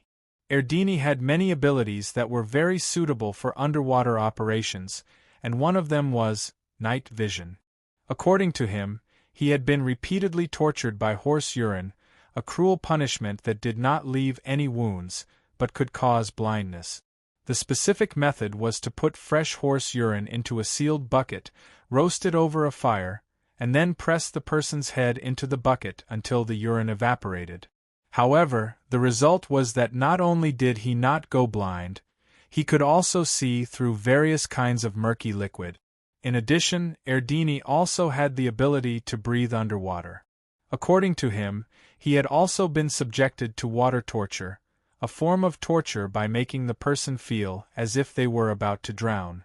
After many years of research and development, there had been many improvements and variations. Buddha's face with golden paper was one of them. The simplest and most traditional method was to repeatedly press a person's head into the water and pull him up when he was about to suffocate. This cycle would continue until the executioner achieved his goal. However, in the end, he didn't even make a fart. Furthermore, his lungs had mutated and gills had grown out of his chin. There were many legends like this, but their authenticity could not be verified. Perhaps Erdini was born with these abilities, and he had just made up stories of torture to build his image as a tough guy. Or perhaps he was telling the truth. This meant that Erdini's real ability was to induce changes in his body under extreme pain to adapt to a harsh environment. In any case, as Blackbeard's right-hand man, Erdini's ability was definitely not weak. If one were to compare him, he should be about the same level as a mid-level time officer. It was also because of his confidence in Erdini's ability and special abilities that Blackbeard had sent him into the sea to investigate. Erdini did not let Blackbeard down. After he jumped off the ship, he swam like a torpedo towards the sea where the cannonball had fallen. It didn't take long before he found the cannonball, created by the master, that was still sinking in the sea. Since Erdini had been ordered to investigate the object, he had to come into contact with it. So, after confirming his target, he swam over cautiously with all his might. However, at this moment, he did not know that the thing in front of him was not something that could be dealt with by relying on caution. 10 seconds later, Erdini was already close to the artillery shell. His swimming speed gradually slowed down. Through the seawater, Erdini saw a metallic sphere that glowed with a faint silver light. He observed it for a few seconds and thought to himself, "Captain, you were right to be worried. This thing is no ordinary artillery shell. It looks like some kind of magic tool. If we leave it alone, it might trigger something that is not in our favor." Erdini had some experience dealing with such items. Generally speaking, as long as one did not touch it directly, it would not trigger any effects. Thinking of this, Erdini took off his shirt and prepared to wrap the item up and take it away. Unexpectedly, just as he stretched out his hand, before he could even touch the sphere, something terrible happened. The silver metal sphere suddenly exploded and turned into a pool of mercury-like substance with an irregular shape. In the blink of an eye, it had expanded to the size of Erdini's entire body. Seeing this, Erdini's reaction was swift. Almost at the same time as the explosion, he had already turned around and retreated. Unfortunately, he was too close to the sphere and could not escape in time. Soon, the thick liquid metal wrapped around Erdini and entered his eyes, mouth, nose, and ears. Time returned to the present. Bang! A figure fell to the ground and the deck crumbled. The figure that appeared in front of everyone was the first mate of the Queen Anna's Revenge, Erdini. But at this moment, he looked very strange. His eyes had lost their pupils and his eye sockets were filled with a mass of silver. On his body, there were no clothes and 80% of his body was covered with a silver metal-like substance. The most shocking thing was that there was a strange murderous aura emanating from his body. It was as if it was real, and it forced the pirates on the deck to retreat. Mr. Erdini, what happened to you? A sailor who had a good relationship with Erdini took a few steps forward and asked tentatively. Don't go over there, idiot. That's not. An old sailor who was standing near him scolded and wanted to call him back. But it was too late. At that moment, Erdini attacked without warning and punched through the sailor's chest. The latter's face was filled with horror and he died with his eyes wide open. Ha! Erdini, or rather, the parasite that had taken control of Erdini's body, revealed a sinister smile. This kind of smile was not unfamiliar to Fong Bujue and most of the people on the ship. They knew very well that this was an expression that would only appear when one had obtained joy and satisfaction from killing. Be careful. 3 seconds later, Hong Hu was the first to react and shouted, "This guy is going to start a massacre." As an outsider who did not know Erdini, Hong Hu quickly made an accurate judgment without any emotion. As he shouted, he summoned his weapon. In the blink of an eye, there was a whoosh and a light arrow flew towards Erdini's face. Ping! Then, in less than half a second, with a crisp sound, Erdini used his hand that was covered with silver liquid and firmly grasped the light arrow that Hong Hu had shot. His speed and reaction are ridiculously fast, and he can even grab pure energy attacks with his bare hands. Seeing this, Snow's expression was solemn. This guy is not easy to deal with, humph. Hong Hu chuckled and said, I knew that he could grab energy before I made my move. Before he could finish his sentence, a strange, ear-piercing sound rang out from afar. It turned out that the arrow that Hong Hu had just shot had a hidden move. In an instant, the light arrow had exploded in Erdini's hand and turned into a light array, enveloping the latter in it. After Erdini was trapped in the array, there was a flash of doubt in his eyes, but he did not show any panic. He thought for a few seconds, then raised his arm and punched the light wall in front of him. Duong! A violent shock reverberated in the spherical light array, shaking Erdini a few times, but he did not seem to have suffered any damage. As for the light formation itself, cracks had already appeared on it after just one strike. Oh, he has armament hockey all over his body, right? Fong Bujue saw this and said, I have to take care of this. While talking, Brother Ju was already rolling up his sleeves, eager to give it a try. Earlier, Fong Bujue still felt apologetic toward Blackbeard when he cut down the brown algae because he understood the feeling of missing one piece of a collectible set. Now that there was a chance for him to contribute to the pirate crew, naturally, Brother Ju would not hesitate to do it. But just as he was about to rush out, dong, dong, the familiar and peculiar footsteps rang out again. Then, Blackbeard slowly walked out of a cabin that led to the lower deck. So noisy. I thought something was wrong, Blackbeard said as he walked straight towards Erdini. It turns out that my first mate is back. At this time, Erdini also used a wave of continuous attacks to break the barrier created by Hong Hu. At this moment, after the fierce battle, on the deck where the blood has not dissipated, the number 1 and number 2 figures of the Blackbeard pirates have formed a confrontation. Oh, this is going to be a good show. Fong Bujue, who wanted to do it himself, suddenly completely restrained his fighting spirit and put on a look of an onlooker. Indeed. Even Hong Hu put away his bow and said softly, So far, we haven't seen Blackbeard's actual performance in battle. Take this opportunity to observe. While the two players were talking, on the other side Erdini had already opened his mouth and said, I am not your first mate. There was a slight change in his voice.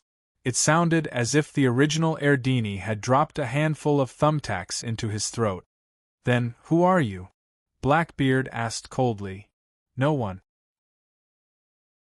The other replied, Of course, I don't mind using the name of the original owner of this body. Understood. When Blackbeard read out these 3 words, he spoke very slowly, and a trace of imperceptible disappointment flashed across his eyes. What you're saying is, my first mate, he's not coming back, right? Ha ha ha. The parasite laughed. He did not answer Blackbeard's question because the answer was obvious. Sure enough, this man is a very important person on this ship, right? When I was devouring him, I felt it. This guy's willpower was so strong that it surprised me. I spent a long time torturing him in the spiritual domain, but I still couldn't make his willpower yield.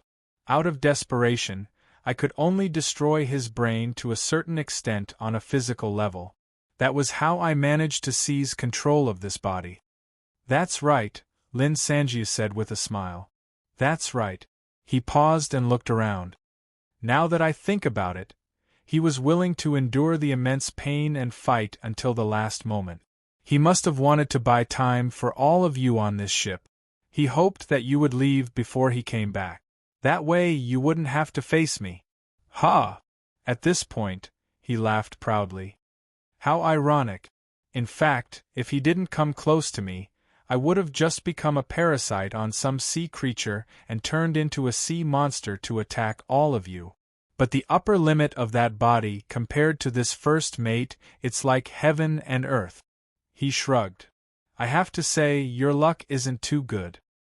His words had successfully angered the surrounding pirate. It was obvious that Erdini was highly respected on this ship. Even if to the average person, he was a terrifying villain in the eyes of the pirates, he was a villain worthy of their respect. The 3 values and friendship of the pirates were very strange and could not be explained in a few words.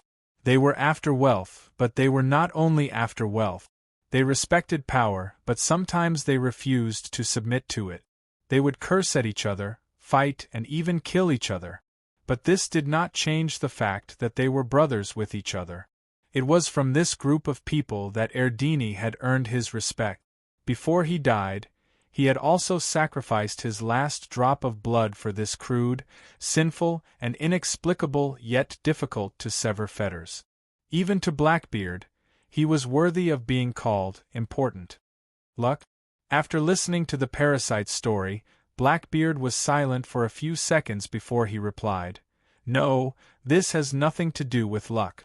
I was the one who asked him to go down to the sea to investigate. I did not have enough information. I did not think things through, and that led to the death of my subordinate.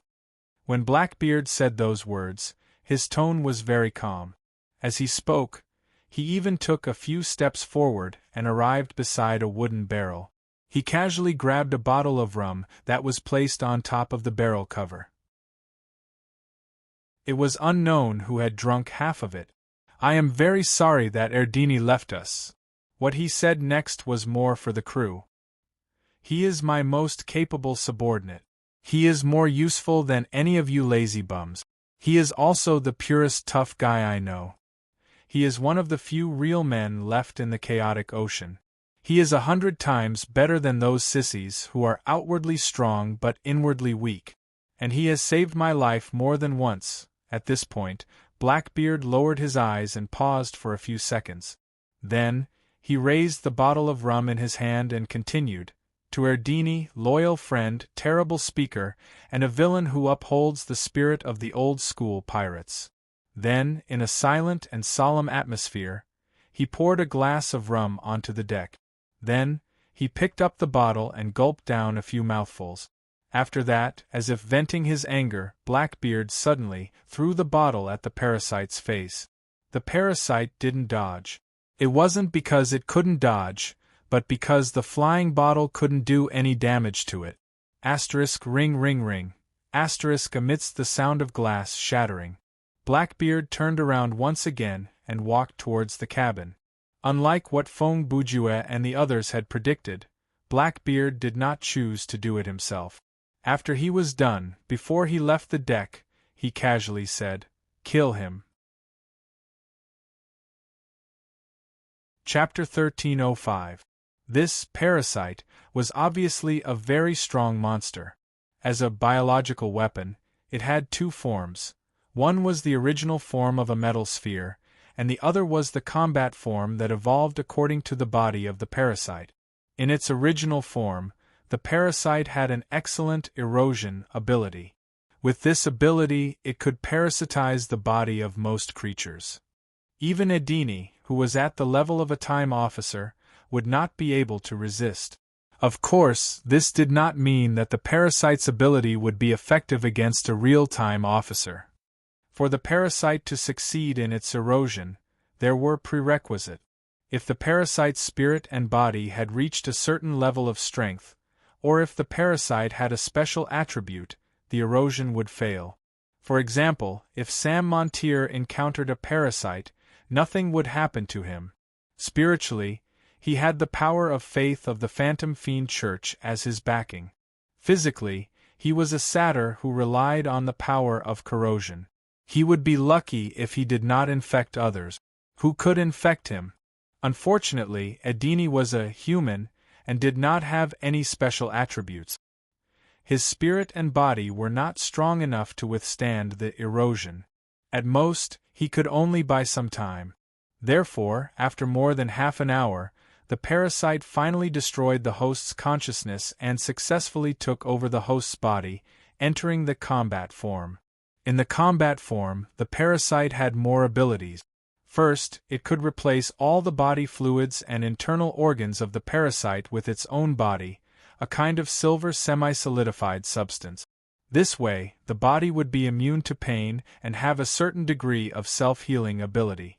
Secondly, it would modify the host's brain so that they would be completely immune to mind control abilities. Third, it could catalyze the host's body to achieve the goal of proliferation or mutation, changing the host's body shape and greatly increasing the host's combat ability on the physical level. In short, the current Erdini, or rather, the parasite that had taken over Erdini's body, other than intelligence, willpower, and experience, its combat prowess was undoubtedly higher than the original Erdini's. A monster like this, even on the Queen Anna's Revenge, could kill a lot of people. But, even so, Blackbeard did not plan to attack. Of course, he was not afraid. It wasn't to hide his strength either. In fact, Blackbeard really wanted to tear this monster who killed his confidant into pieces with his own hands. Only by doing so would he be able to calm down the guilt and anger in his heart. However, he held himself back because he knew that at this time, at this place, letting the crew deal with this guy was the most appropriate choice. Compared to his anger, the anger of the people on the ship was more urgent. Moreover, as the overlord of the chaotic ocean, the captain of the Queen Anna's Revenge, and the legendary pirate, he would not and could not easily make a move. An opponent who could make Blackbeard face his sword must also have a certain level of qualification. For example, Feng Bujue could do it. The four pillar gods could also do it. As for the Mad Eye, he could make do with it. However, a weapon created by someone else like a parasite, a rude monster, definitely did not have the right to do so. Avenge first mate. Roar, chop him into pieces. Things developed as Blackbeard expected. After listening to his eulogy and the words, "Kill him," the morale of the pirates instantly skyrocketed. The anger of revenge was burning, and roars full of murderous intent came one after another.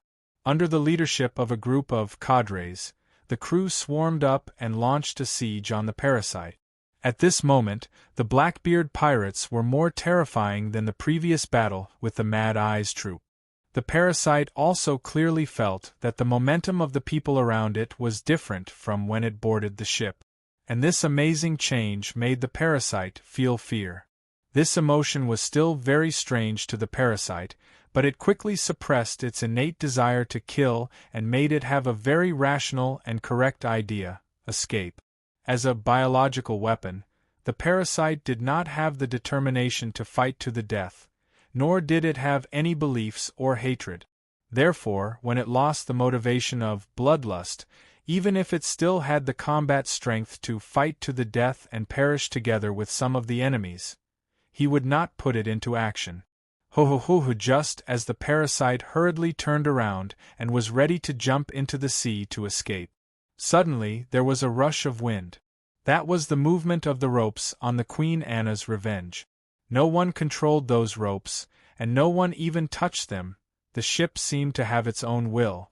It stretched out her hand and firmly grabbed the enemy who was ready to escape.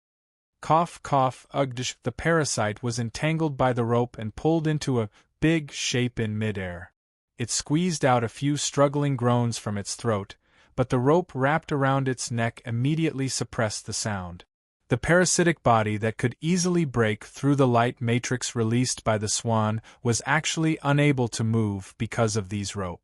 Clearly, this legendary pirate ship itself contained some kind of powerful force. Seeing this scene, Hong Hu and Snow both felt a little scared.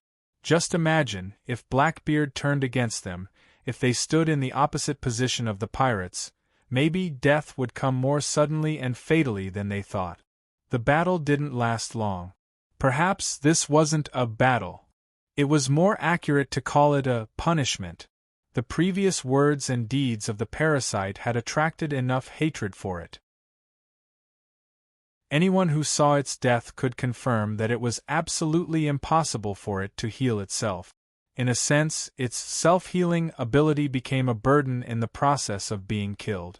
10 minutes later, just when the crew was almost done venting, Blackbeard appeared on the deck again.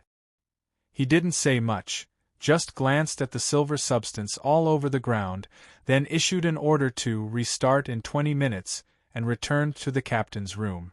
After the captain entered the room, except for some younger crew members who still needed to stay to repair and wash the deck, the other pirates dispersed. At this time, Fong Bujua thought of an idea and said to the two teammates next to him, "Let's help wash the deck." Ambitionist and Snow both understood that this fellow must be up to something again. The two of them asked in a questioning tone at the same time, "What are you trying to do?" "Oh." Fong Bujua saw this and chuckled, "I just want to collect some samples while it's still hot." Chapter 1306. With Brother Ju's suggestion, the three players picked up a mop and a brush and pretended to help the sailors clean the deck. During the cleaning process, they each went to collect some pieces of the parasite. Fong Bujua had a plan. When he saw the parasite, he knew that it was related to the anomalies, so he planned to bring some samples back. When he had the chance, he would give them to his anomalies to identify. As for Hong Hu and Snow, even though they did not have a clear goal like Brother Ju, after a short consideration, they also chose to take the samples. This was because they knew that the body pieces of these rare monsters were like dragon scales, phoenix eyes, and Kirin teeth. They had to have a special use or value. In the later stages of the game, the higher-level summoning, sorcery, and mechanical mastery skills would often require such items. If there was a book, it would be long. If there was no book, it would be short. 20 minutes later, Queen Anna's Revenge set sail again. At the same time, the wind picked up on the sea. The wind was neither too strong nor too weak, and it pushed the Queen's Revenge towards its target. It was as if there was a force helping the pirate. Therefore, someone said, "This is Mr. Erdini's soul protecting us and sending us on our way." No one objected to that. People who stayed at sea for a long time would often become superstitious, and pirates were probably the most superstitious group of people. Their superstitions were different from normal people's superstitions. The things that pirates believed in had nothing to do with most of the orthodox religions. Of course, this was normal, be it Christianity, Buddhism, or Taoism. In short, as long as it was a religion that guided people to be good, it was not suitable for pirates. Imagine if you believed in a religion, and then you realized that, according to the religion, 9 out of 10 things you did would lead you to hell. What was the point of believing in that religion? If every religion in the world had its own hell, then pirates would be able to go to any of them without a visa. Therefore, the superstitions of the pirates were mostly based on the more bizarre legends of the gods and monsters, voodoo cults, and some of the ghost stories that were passed down by the sailors. Among them, there was such a legend: the death of every respected old sailor will bring good luck to the people on this ship for half a day. No one knew when or who spread this rumor, but the pirates believed in this kind of nonsense. Perhaps in the eyes of a normal person, this kind of nonsense was nothing, but in the eyes of the pirates, this kind of nonsense was more believable than the stories in religion. Because religion came from lies, ghost stories came from the truth. The wind was still blowing, and the ship sailed quickly and smoothly. The atmosphere on the deck returned to normal, as if the battle and the death of the first mate did not happen. This was how pirates were. They would never grieve for a person for too long, no matter who that person was. Bastards. The fight is about to start. If you want to place your bets, come over quickly. As dusk approached, a hoarse voice suddenly let out such a loud shout. In a split second, the surrounding pirates were in an uproar. Previously, in the conflict with the Mad-Eye pirates, the players had naturally completed the mission: aboard the enemy's ship and kill at least 3 enemy sailors. The mission only required 1 out of 3 players to board the enemy's ship, and the total number of kills exceeded 3. Now, the second side mission that needed to be completed on the ship, participate in the fight on the deck and defeat the Vikings, was finally placed in front of them. After hearing the announcement, Fong Bujue and the others followed the crowd and gathered at an empty space in the middle of the deck. Unknowingly, someone had used wooden barrels, sacks, and boxes to create a space similar to a fighting ring. Come, come, come. Those who want to bet, hurry up. If you're a man, don't waste time. At this moment, the person standing on top of a box and shouting was Brother Jew, and the others recognized. It was the small steel cannon like Brother Bodyhair. Behind him, the 2 who were responsible for collecting, keeping accounts, and counting money were Godfrey wearing a blue headscarf and the leader of the trio, Garlic. When fighting with the Mad-Eye pirates, and when besieging the parasites, Fong Bujue took the time to pay attention to the movements of the 3. He unexpectedly found that the 3 people were very desperate in the external battle, and their strength was very strong. Perhaps it was for this reason that the ship's officers and Blackbeard adopted an attitude of turning a blind eye to the behavior of the 3 people who carried out the gambling business on the ship.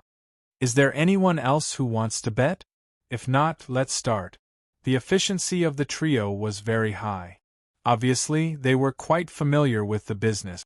In about 5 minutes, they finished collecting the bet. Then, Brother Bodyhair shouted twice. After confirming that there were no more bets, he turned his head and winked at a man standing in the middle of the ring. That man was the one with the hoarse voice who had shouted the first time and gathered everyone over.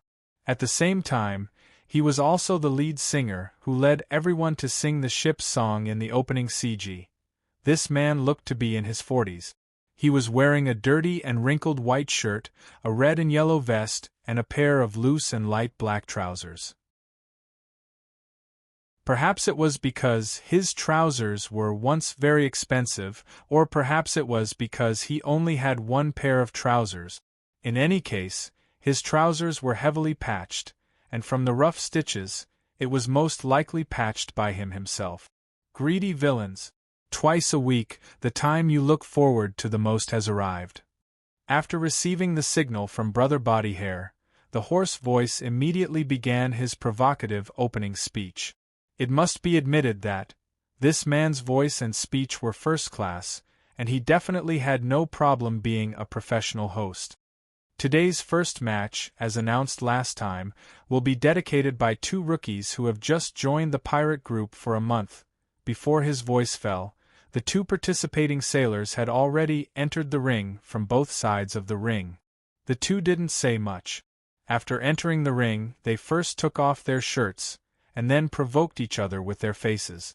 It can be said that they instantly entered the competition state. Let's welcome.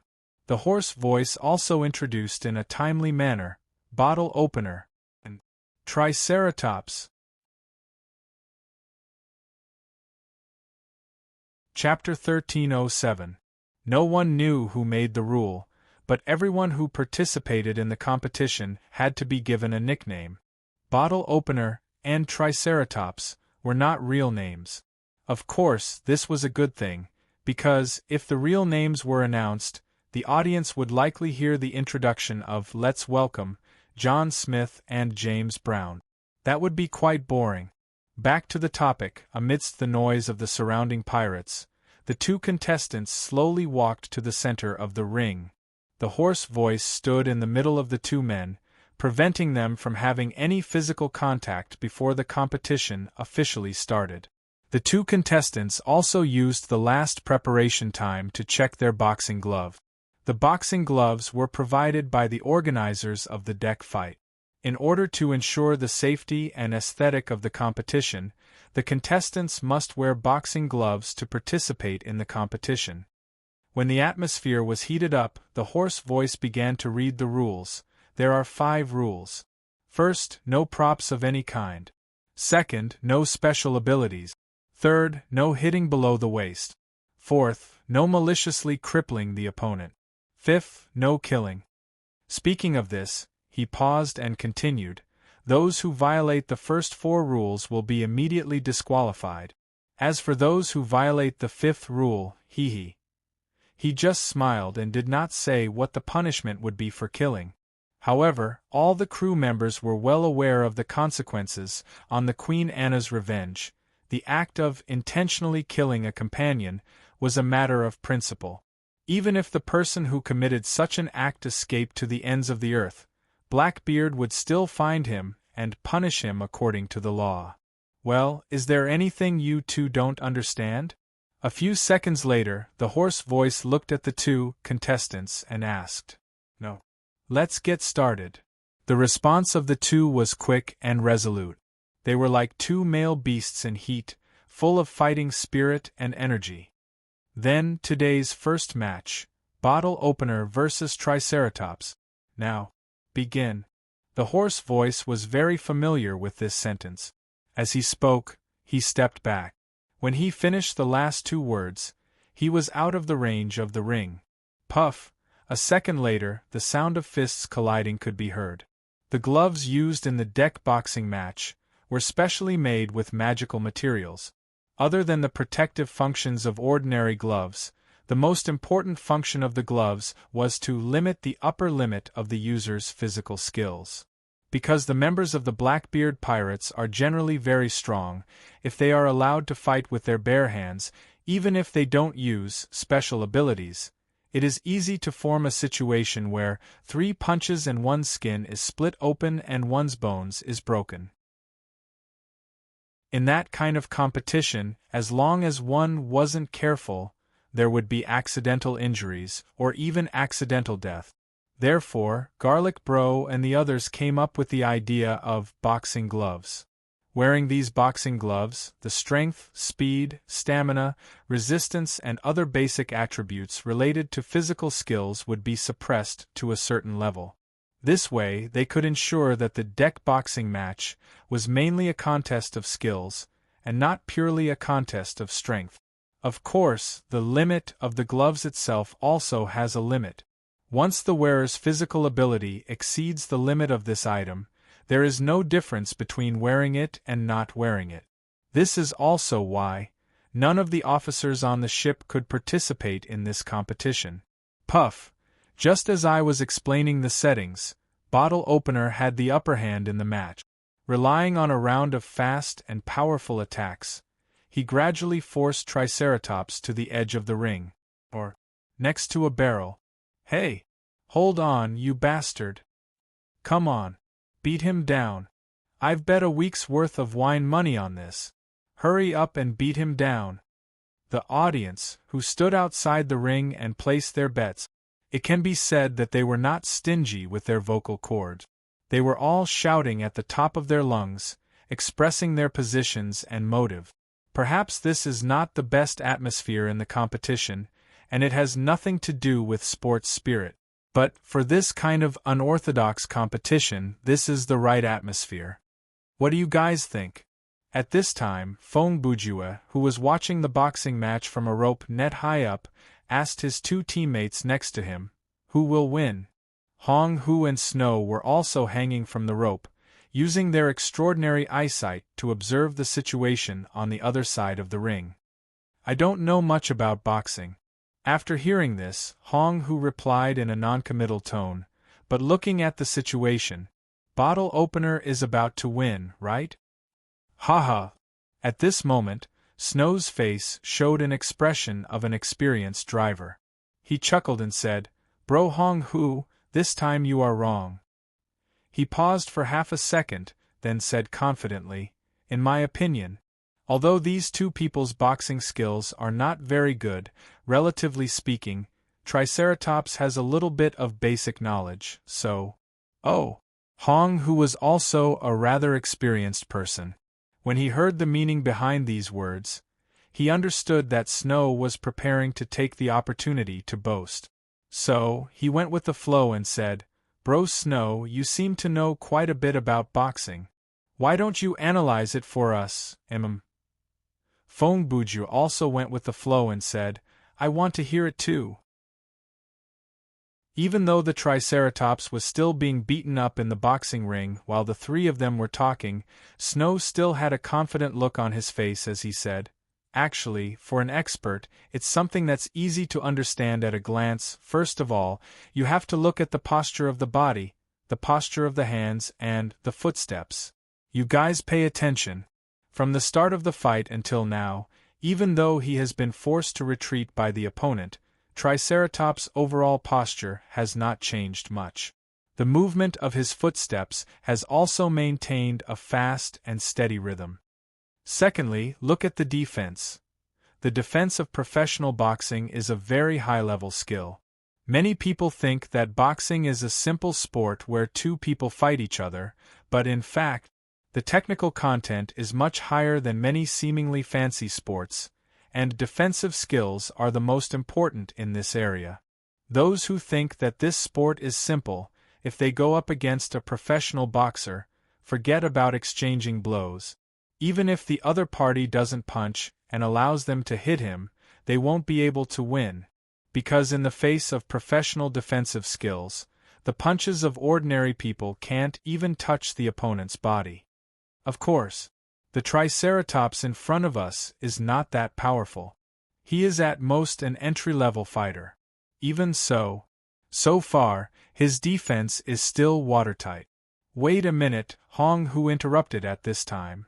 It's not quite right to say watertight, is it? He pointed in the direction of the ring with his finger. Triceratops has been getting beaten up all this time. However, there's not a single effective punch, right? Snow continued. A professional punch is another matter. At least this bottle opener punch.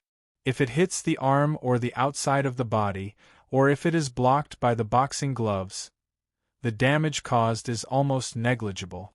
Not only is there no damage, on the contrary, it has caused his physical fitness to decline faster than the defender. At this moment, Fong Bujue suddenly took over Snow's words and said this. Heh! Snow immediately laughed. So you know it too. Are you pretending again? Yes. Fong Bujue admitted it without thinking much. When I raised the question just now, I just wanted to take the opportunity to show off my knowledge in front of the two of you. I didn't expect. You're also an understanding person, so I'll let you pretend to be tough. After hearing such sincere and vulgar words, Snow narrowed his eyes and complained, "Should I admire your honesty, or should I marvel at the thickness of your skin?" When they were talking about this, on the boxing ring, there was a sudden change. They saw that bottle opener was gradually showing signs of exhaustion after a series of fierce attacks. His punches were no longer as strong and fast as before, and his breathing was getting heavier and heavier. Seeing this, Triceratops knew that the time had come. He seized a gap in his opponent's punches, and counterattacked with a jab to hit bottle opener's chin.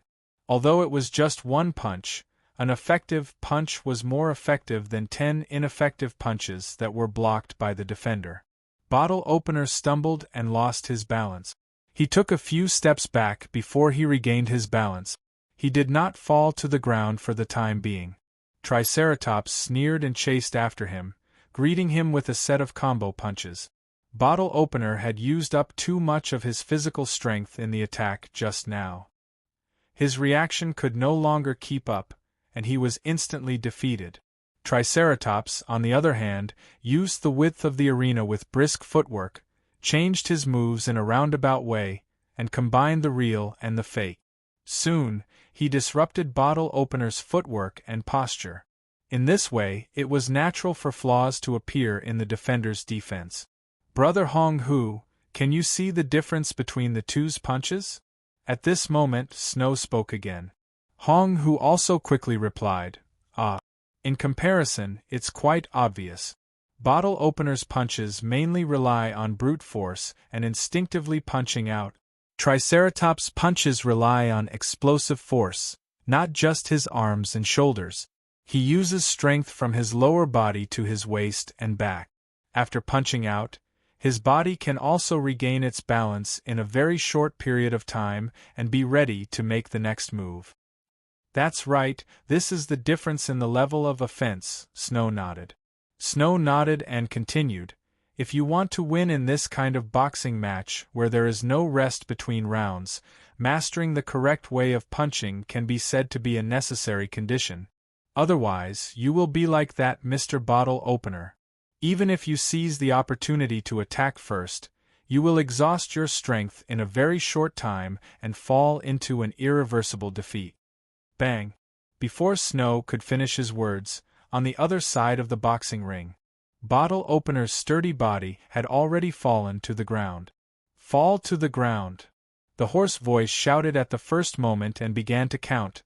1, 2, 3. Just now, just as Snow and Hong Hu were discussing the way of punching, Bottle Opener on the boxing ring took another 5 or 6 effective hits from Triceratops, and these 5 or 6 hits were enough to end this contest.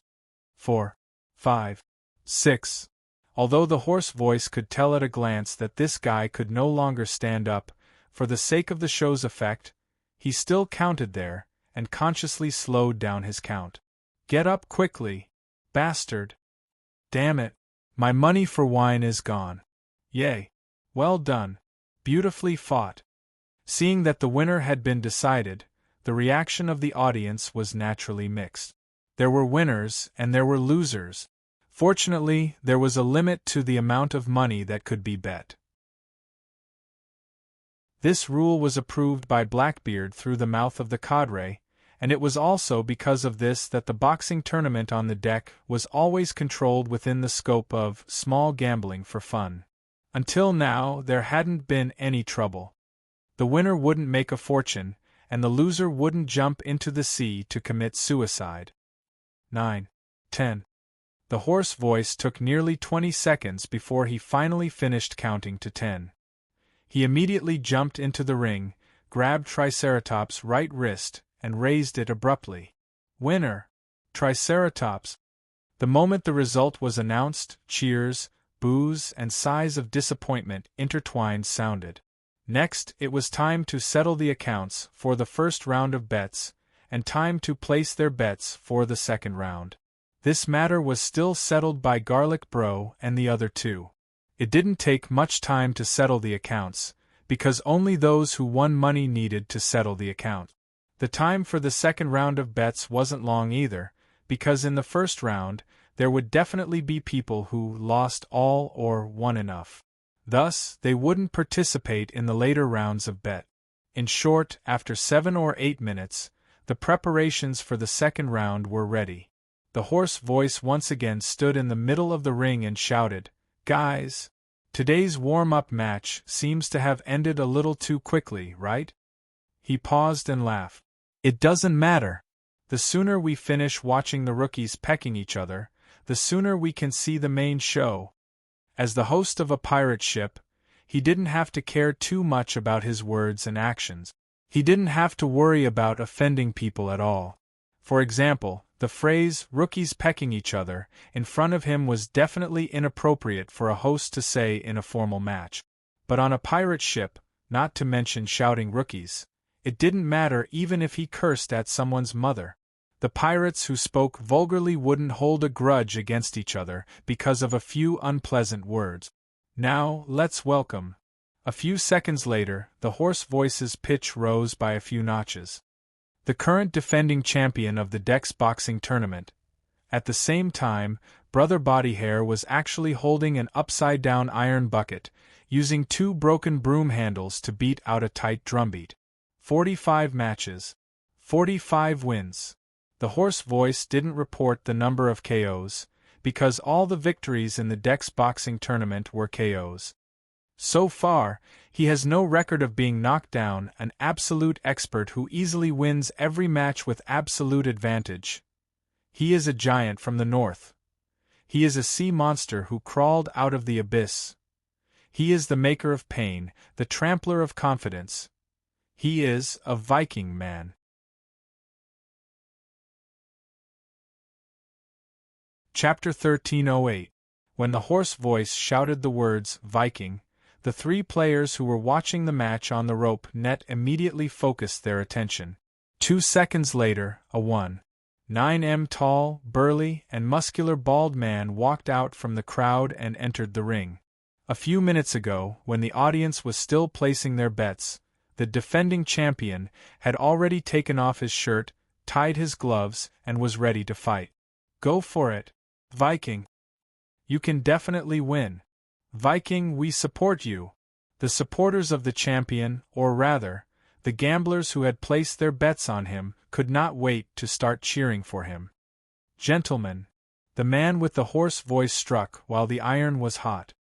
He paused for a moment before he said, Next, we would like to invite this week's challenger, who is also the winner of last week's warm-up match, who has won one battle after another. Mirror Shield. Before he finished speaking, another man who was slightly thinner than the Viking, but still quite tall, entered the ring. When this man stepped onto the ring, there were not many cheers for him. On the contrary, there were some boos. Obviously, this Mirror Shield bro wasn't thought highly of, and not many people were willing to bet money on him. Gentlemen, please take a few steps forward. Different from the atmosphere before the first match, the 2 fighters in the main match were quite calm. They did not provoke each other at all. Therefore, the hoarse voice could only take the initiative to call them to the center of the ring and announce, You know the rules, right? Even though he said that, he still patiently repeated the 5 rules. It was not for any other reason, it was because they were indeed very important. After he finished speaking, the hoarse voice continued, Gentlemen, is there anything else you don't understand? I have heard this 45 times. What do you think? The Viking's voice was very consistent with his image. It sounded deep and powerful. No. Mirror Shield replied with a single word. His voice was the same as his answer. There was nothing special about it. Okay. The hoarse voice continued, then, I announce today's second match. Speaking up to this point, he retreated out of the ring. The championship match between Viking and Mirror Shield begins now. Creak creak, footsteps on the deck. Almost as soon as the announcement was made, the 2 contestants moved. However, none of them moved forward. On the contrary, they all took 2 steps back at the same time. So that's how it is. The 2 guys in the second round, compared to the fighters in the first round, are on a completely different level, Fong Bujua said without hesitation when he saw this scene. Because they are more cautious? Hong Hu continued. No, this isn't being cautious. At this moment, Snow answered before Brother Ju could. It's not some expert's intuition, it's just a simple tactic. Yulong, your reaction is still slow, Feng Bujue said to Hong Hu. Didn't you hear it just now? That Viking has already defended his title dozens of times. That means he has already fought dozens of boxing matches on deck in front of everyone. As for that mirror shield, he was the winner of the warm-up match in the previous boxing match on deck. This means that he has also fought at least one boxing match in public. Oh! After Snow's reminder, Hong Hu understood. The two of them have already seen each other's matches. Therefore, based on the information they know, they made the judgment that they should keep their distance from each other at the start of the match. Bingo! Snow snapped his fingers and continued. Just based on this point, it's enough to see that their standard is very different from the previous two. He paused for a while. Do you still remember the bottle opener and Triceratops? The first thing they did after the match started was to fight with their fists. Although this is indeed the most direct way to test each other's strength and punching speed, under the premise that there is insufficient information, this kind of action is actually very dangerous. If your opponent is an expert who is much more powerful than you, then you might be killed in an instant after the first punch. Hey! Be careful, the Viking is about to attack. Feng Bujue reminded his two teammates at an extremely fast speed. When Snow and Hong Hu were talking, their gazes did not leave the boxing ring. They had also noticed the changes in the ring. They saw that after a short stalemate, the Viking suddenly leaned forward and rushed forward like a wild horse that had escaped its reins. With a height of 1.9 meters and a burly body, it was undoubtedly not easy for him to perform such an action under the premise that his physical ability was limited. His opponent's mirror shield also reacted instantly. He immediately leaned his upper body back and leaned his body to the side, making use of his nimble footwork to create a certain amount of relative stillness in the process of retreating in order to make an effective defense. Whoosh whoosh whoosh, very quickly the Viking punched. The shadows of his punches were accompanied by the sound of wind breaking, but he did not hit his target even once. Of course, anyone with a discerning eye could tell that he did not use his full strength in these few punches. The Viking's round of attack seemed to be aggressive, but in fact, it was mainly to test out the opponent's strength. The punches that he threw were all based on the premise of quickly retracting his fist and not messing up his posture. However, due to his extremely powerful strength, even such testing level of attack had a considerable lethality. Whoa, that's really impressive. Feng Bujue watched for a few seconds and said, only in this kind of boxing match, where there is no interval between rounds or referee intervention, can such a method of testing be seen. Then, Hong Hu, who knew nothing about boxing, was also interested. How does the testing in a regular boxing match usually look like? According to the different levels, there will be a certain difference. Feng Bujue replied. Anyway, the opening of the testing, for the super middleweight level and above, is generally touching. Hearing those two words, Snow couldn't help but complain. Why can you make such a normal thing sound a little dirty, haha. Ambitionist also laughed dryly, then turned to Snow and said, Brother Snow, why don't you tell me about it? Snow muttered to himself for a second and continued, let's put it this way. In a regular boxing match, if two boxers who have never fought each other before go up against each other, the purpose of the testing at the beginning is to find out the distance. To put it more vividly, both parties will use their bodies to test each other's actual punches, arm span, striking speed, as well as the best killing distance and other information. Because for this kind of information, no matter how many videos are watched, or how many sparring partners with similar physical conditions as the opponent to test, it's impossible to get a particularly accurate feeling. Only when facing the opponent in person and using their fists to touch each other a few times can one be sure. Oh, Hong Hu seemed to understand, so what exactly do you mean by distance? Isn't it just arm span? Arm span is only one of the factors that determine distance, Snow replied. When a person punches, the best killing distance is related to many factors such as shoulder width, arm span, the subtle differences between bones and muscles, the posture of punching, the reaction speed of the muscle explosion, and so on. Let's not talk about the more complicated ones. Let's give a simple example. In real life, most people don't know what kind of posture they should use and how far away they should hit the target in order to deliver the most powerful punch. He paused for a second and continued, and professional boxers will know this. They can even make it more detailed. For example, how far away they need to be from the target for their most powerful straight punch, what distance they need to throw an uppercut, what distance they need to throw a punch, and so on. Those top boxers can not only accurately grasp their own distance, but they can also quickly figure out their opponent's distance during a duel. The last boxing champion of the last century, Lennox Lewis, was a genius at controlling distance.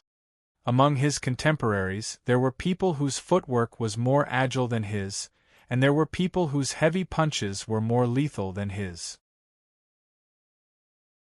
His only obvious advantage might be his arm length. But he was still the most dominant boxer during that period because his judgment of distance was impeccable. As long as he grasped the distance correctly, he could avoid his opponent's most powerful killing blow when he was defending. And when he was attacking, he could rely on one of the few effective heavy punches to make the final decision. Once he started talking about boxing, Snow started talking nonstop. It looked like he was really an old hand. Not only did he have a lot of knowledge in this area, but he also had a lot of unique insight. Hong Hu's comprehension was not bad. After listening to this long paragraph, he was able to digest it. After thinking for a while, he continued, "Then, isn't the probing method of this Viking in front of us a little too rash?" He paused for half a second and added, "If he fights like this, he will only expose his distance unilaterally, right?" At this time, Feng Bujue, who had been listening for a long time, slowly said, "This shows that he is very confident in his face." Hong Hu did not understand this sentence. "What do you mean?" Bang! Before Brother Ju could reply, the two men in the boxing ring used their actions to answer Hong Hu's doubts. At this moment, Mirror Shield's straight punch landed on the Viking's face. Just now, when the three players were chatting, the Vikings' attacks did not stop. In a situation where both parties were relatively equal in strength, it was impossible for one party to completely dodge the other party's attack. Thus, Mirror Shield quickly slowed down his pace and used padding and blocking moves to defend. On the other hand, the Viking did not give up. He used the same walking and fighting rhythm to search for a breakthrough point. Under such pressure, Mirror Shield naturally had to counterattack a few times. If he only defended, some of the habits and flaws in his defense would be exposed faster than the flaws in his opponent's offense. Thus, we saw the attack in front of us. When the Viking threw a punch, Mirror Shield dodged and took advantage of the opening of the Viking's defense to throw a powerful straight punch straight at the Viking's face. However, the damage caused by this attack was far from what most of the audience had imagined. Because, in that split second, the Viking, who had judged that he would definitely be punched, immediately rushed his head forward and used his face to collide with Mirror Shield's punch. "Look, using his face to block the opponent's counterattack," Feng Bujue said. Following that will be what happened at the same time as Brother Ju's words was. The Viking took advantage of the fact that Mirror Shield had not retracted his right hand to throw another punch at Mirror Shield's face. Hey, don't tell me that using face to fist is also a tactic. Hong Hu pushed up his glasses and shrugged. No matter what, the resistance of this part of the body cannot be trained. Sure. Unexpectedly, Snow answered at this moment. Of course. To be exact, it's not to train the face's ability to withstand blows, but to train the head ability to withstand blows. As he spoke, he touched his neck. The method is very harsh, painful, and may even leave behind repercussions. Also, before Snow could finish his sentence, Feng Bujue continued, using face to fist is indeed a tactic. He continued without turning his head. Didn't Snow say that every punch has an optimal killing distance? When you are certain that you cannot dodge the incoming punch, there is a final method to reduce the damage, and that is to quickly shorten the distance. Take the Viking as an example. Using his face as a counter, it caused Mirror Shield's punch to hit the target and stop before the Viking's arm and wrist could even straighten out. As a result, the power of the punch was greatly reduced. At least, it was reduced to the point where the Viking could grit his teeth and endure it. As for Mirror Shield's subsequent punch, I'm afraid it wasn't that easy. A second later, Snow followed up on Brother Jew's words and added half a sentence. As the two of them echoed each other, the Viking on the field had already followed up his victory and gave Mirror Shield a series of punches. From the nickname used by the contestants, it could be seen that Mirror Shield was very confident in his defensive skills, and the actual situation was indeed so. Even after taking a heavy punch and being pursued continuously, Mirror Shield did not panic. He only followed the basic principles and adjusted his posture as he took the beating, gradually returning to his normal defensive rhythm. Seeing this, the Viking snorted coldly and then slowed down the frequency of his attacks. Hence, amidst the boos from the audience who could not see the trick, the second match seemed to have entered the rhythm of a tug-of-war. However, Brother Jew and Snow, who were on high ground, did not think so. At this moment, the two of them said in unison, "It's over."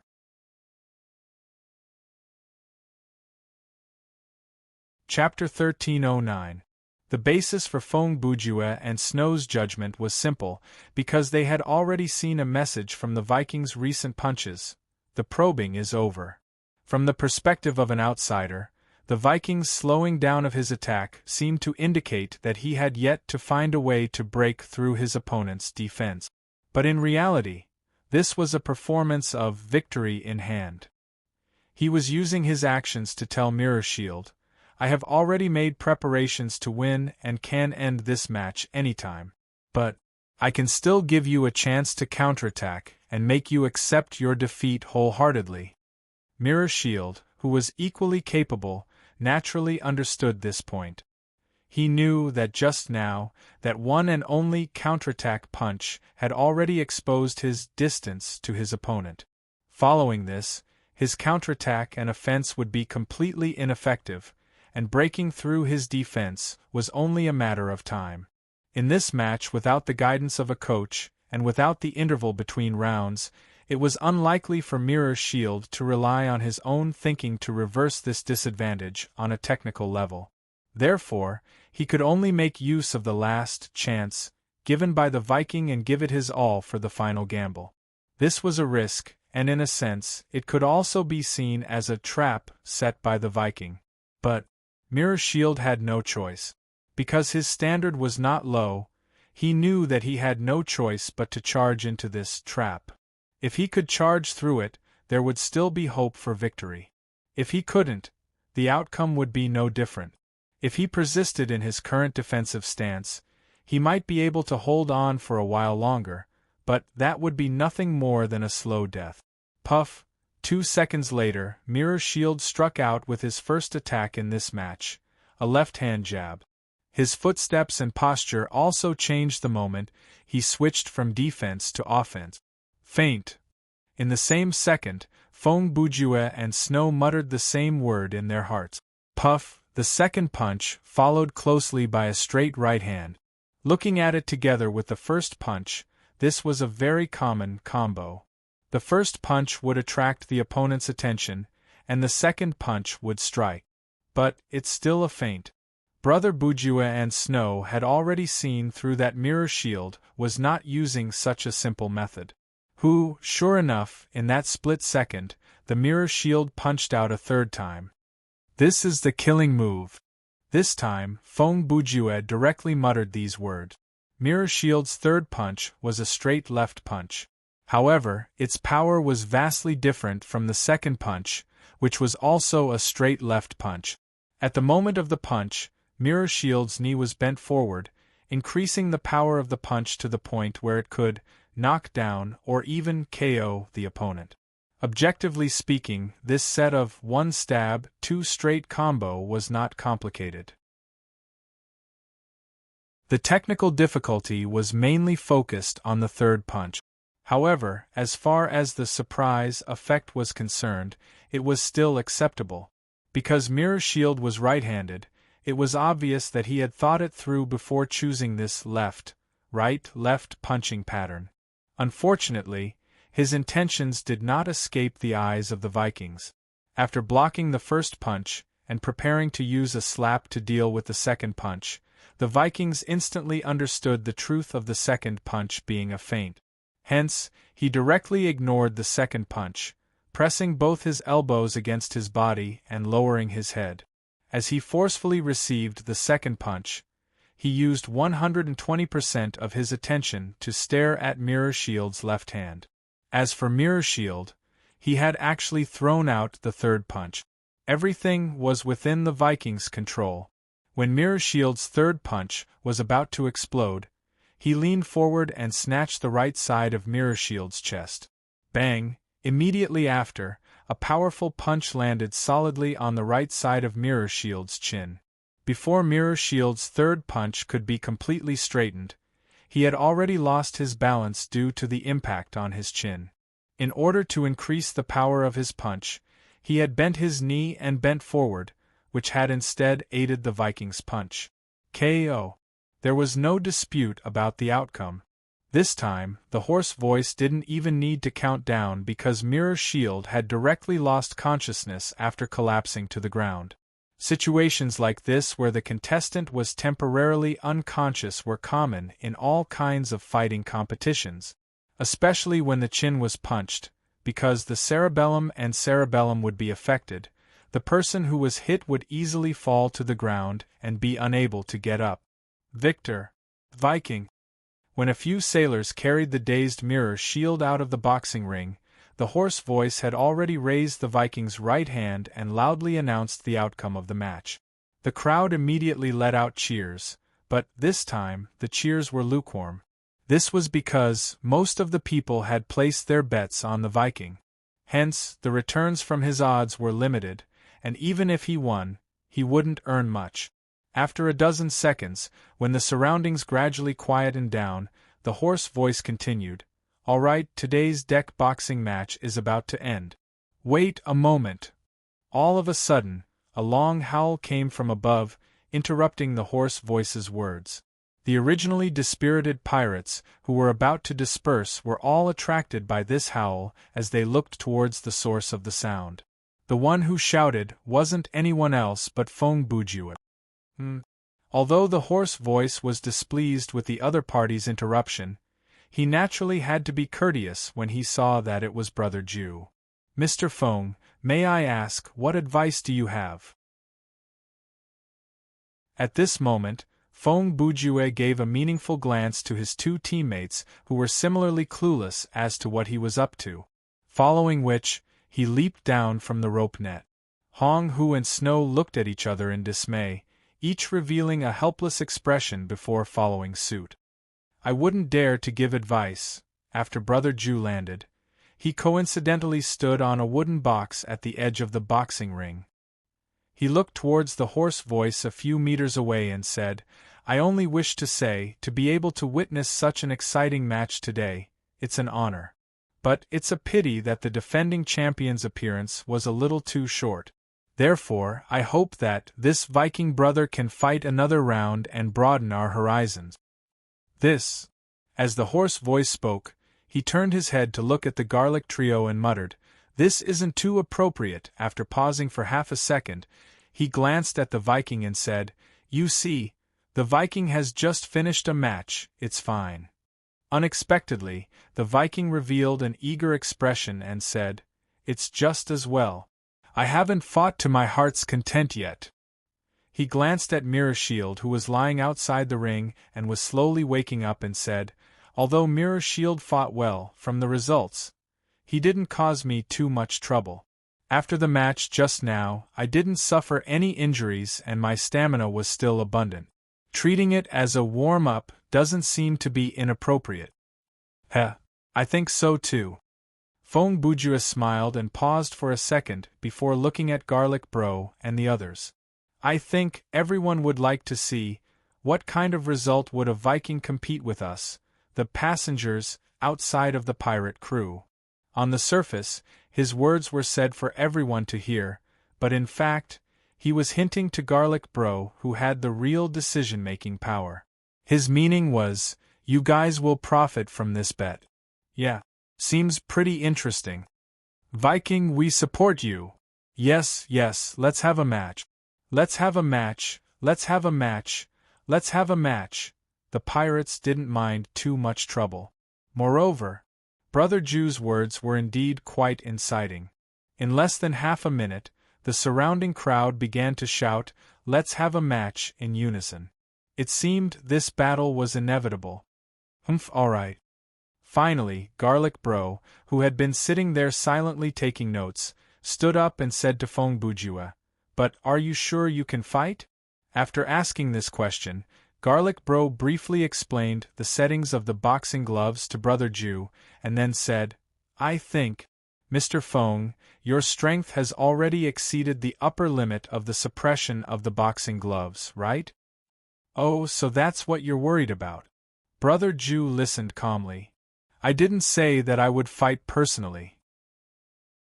Just as he said the word personally, Hong Hu, who was standing behind him, very cleverly took a step back. As for Snow, who had little experience in the martial arts world, he stood there stupidly, waiting for Fong Bujua's next sentence. "This match." The next second, Fong Bujua turned around, raised his finger, and pointed at Snow. "This Brother Snow, who is known as the most talented man in the past 2,000 years of Ultraman's Fist, will be the one to face the Vikings." Snow didn't realize what was going on until his name appeared in the sentence. After a full 5 seconds, when everyone shifted their gaze to him, he realized in hindsight that he had been tricked. As a gentleman, Snow wouldn't lose his composure in front of everyone.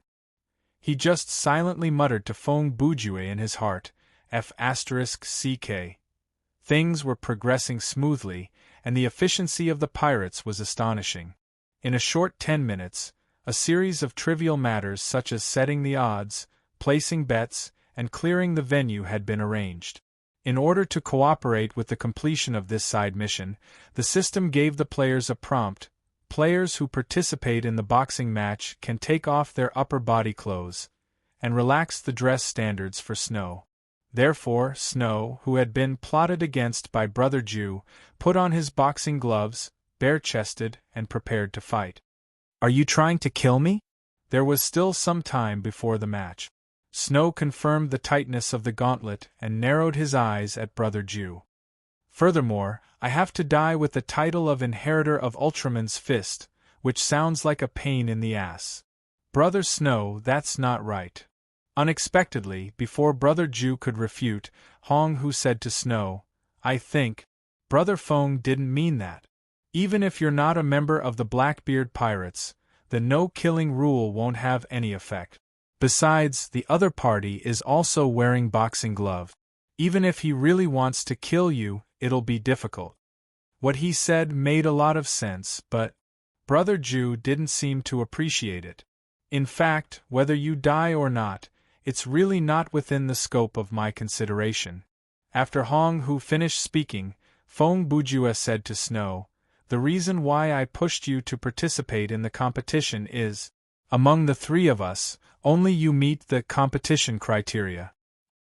He paused for half a second and added, "Hong Hu and I are too strong in our fighting specialization and physical abilities. It's well beyond the limits of the boxing gloves. So, the 2 of us can't participate in this boxing match. In other words, from the beginning, you're the only feasible executor of this side mission." "Then I can only blame the system, right?" Snow responded with a bitter smile. "What's there to blame? Feng Bujue said. You're just going to participate in an unofficial boxing match. The worst-case scenario is that you'll be beaten into a pulp. Why don't you say, I fought back for the last side mission with a saber? Why does it sound like you've accidentally said life instead of saber when you say this? Snow narrowed his eyes and said, And how much do you care about the loss of equipment? Are you planning to talk about it for the rest of your life? That's none of your business. Feng Bujue said, My initial plan is to talk about this until the end of this scenario. Do you have any objections? Okay. That kind of thing will do. Hong Hu spoke again before the bickering between the two of them escalated, trying to bring the topic back on track. Let's talk about the boxing match. He looked at Snow. Are you confident? No. Snow's reply was crisp and clear. Regardless of his expression or tone, there was no sign of him lying. The corner of Hong Hu's mouth twitched twice. I thought you were an expert. I am indeed an expert, and I even invited. When Snow said this, he almost blurted out the name of a famous boxing coach. Fortunately, he realized in time that it was inappropriate to say this, so he immediately changed his words. I hired a professional coach to guide me. In total, I've trained for about 2 years. Even if I wanted to take the test for a professional boxer's license, it would be more than enough. He paused. But because I'm an expert, I understand that my chances of winning are very slim. Not to mention that my opponent's weight is at least 3 levels higher than mine, and his height and arm span are also longer than mine. Just based on skills alone, the Viking is better than me in all aspects. Not to mention his advantage in this kind of competition and his boxing talent that makes people despair. Is that so? Hong Hu heard that and pushed up his glasses. Does that mean the system gave you an impossible mission? How is that possible? Feng Bujue continued. You've been playing this game for so long, when did the system give you that kind of impossible mission? He spread out his hands. In the end, it's your idea of using proper boxing skills to defeat your opponent that's wrong. Oh! Hearing Brother Bujue's words, Snow and Hong Hu's faces showed a hint of evil at the same time. What you mean is, humph. Feng Bujue crossed his arms in front of his chest and put on a confident look. It's time to let these naive pirates know what the real underground boxing is.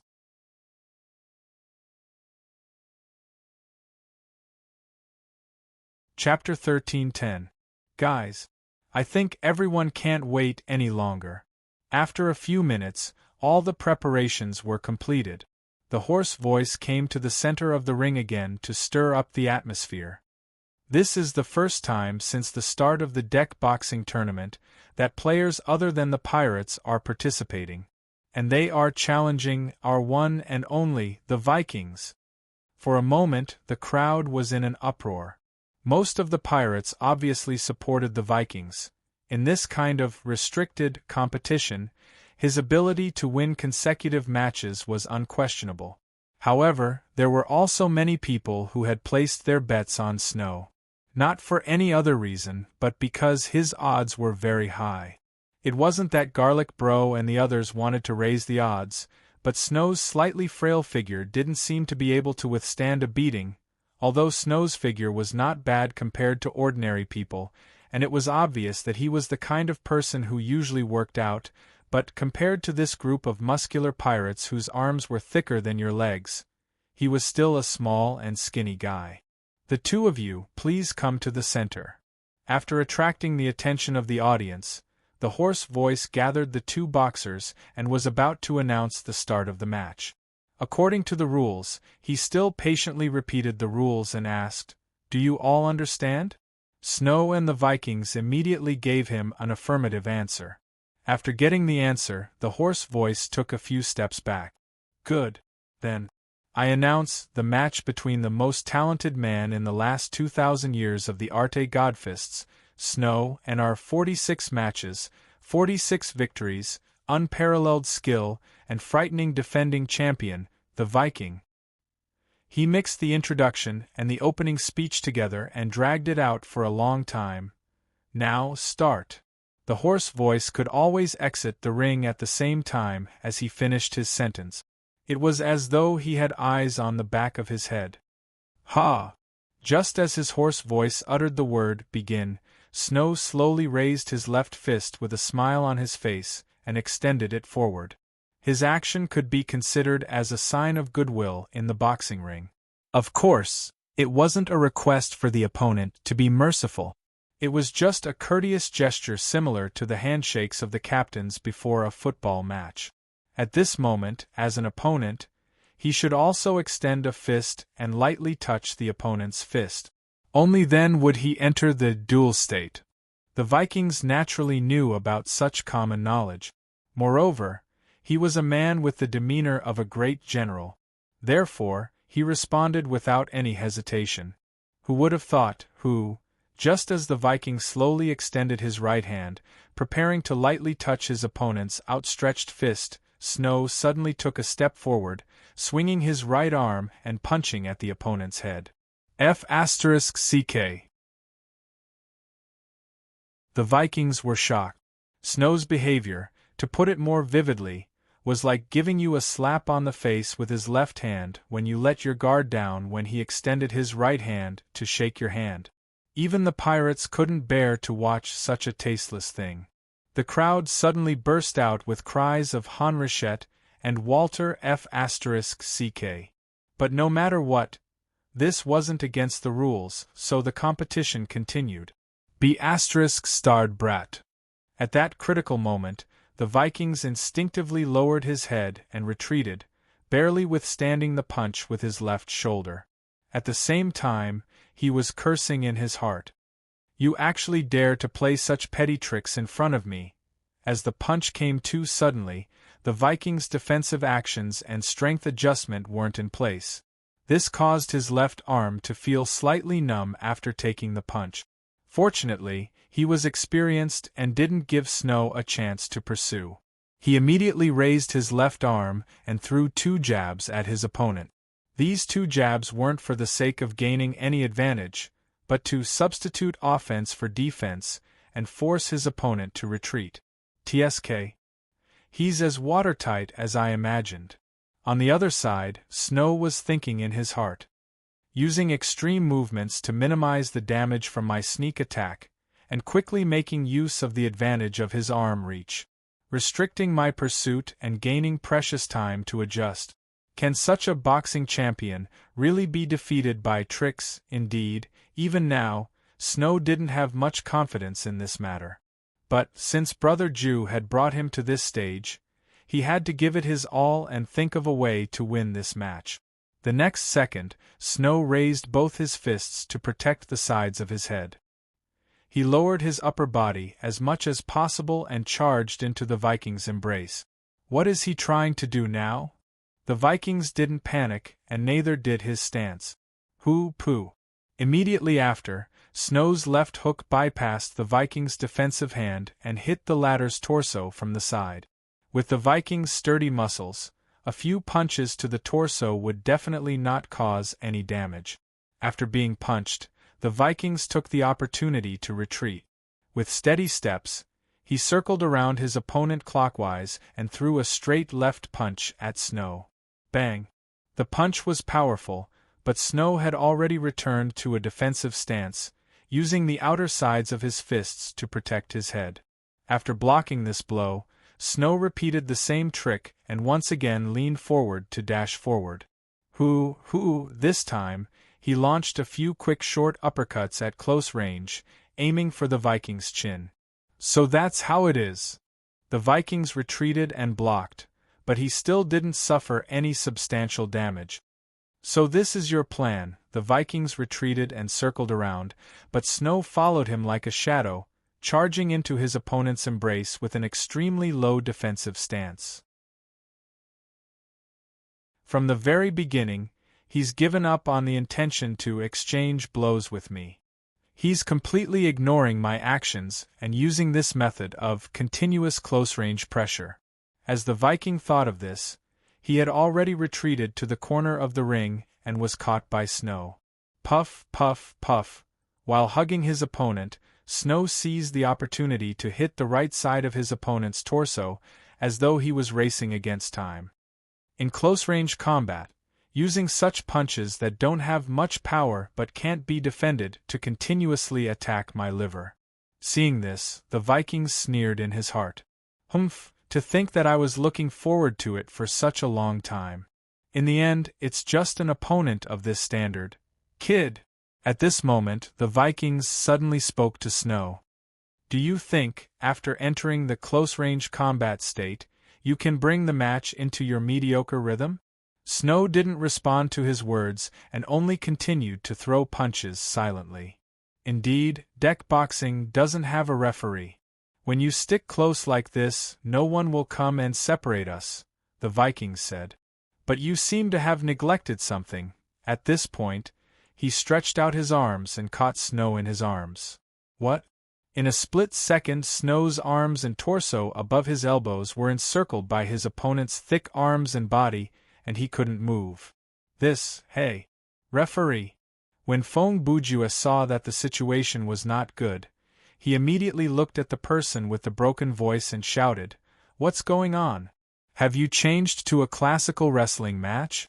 Hugging and killing has always been allowed," the person with the broken voice said calmly. Just as the Vikings said, "We don't have a referee in this boxing match. So, we have to think of a way to prevent the frequent behavior of hugging the opponent at every turn and trying to wear the opponent down slowly through a battle of attrition," the man with the hoarse voice said calmly, just as the Vikings said, "We don't have a referee in this boxing match. TSK. This kind of thing should have been told to us before the fight." Fong Bujue muttered under his breath, but he didn't complain further because he knew that it would be useless to say it now. Heh! On the other hand, Snow, who was enduring the Viking's death in his arms, naturally heard the conversation between his brother Bujue and the broken voice. He immediately smiled bitterly and thought to himself, "I was too careless. No wonder no one used close-range combat in the previous 2 matches. The reason the 4 boxers were walking from the beginning to the end is because no one wants to stick close to the opponent and engage in a game of strength."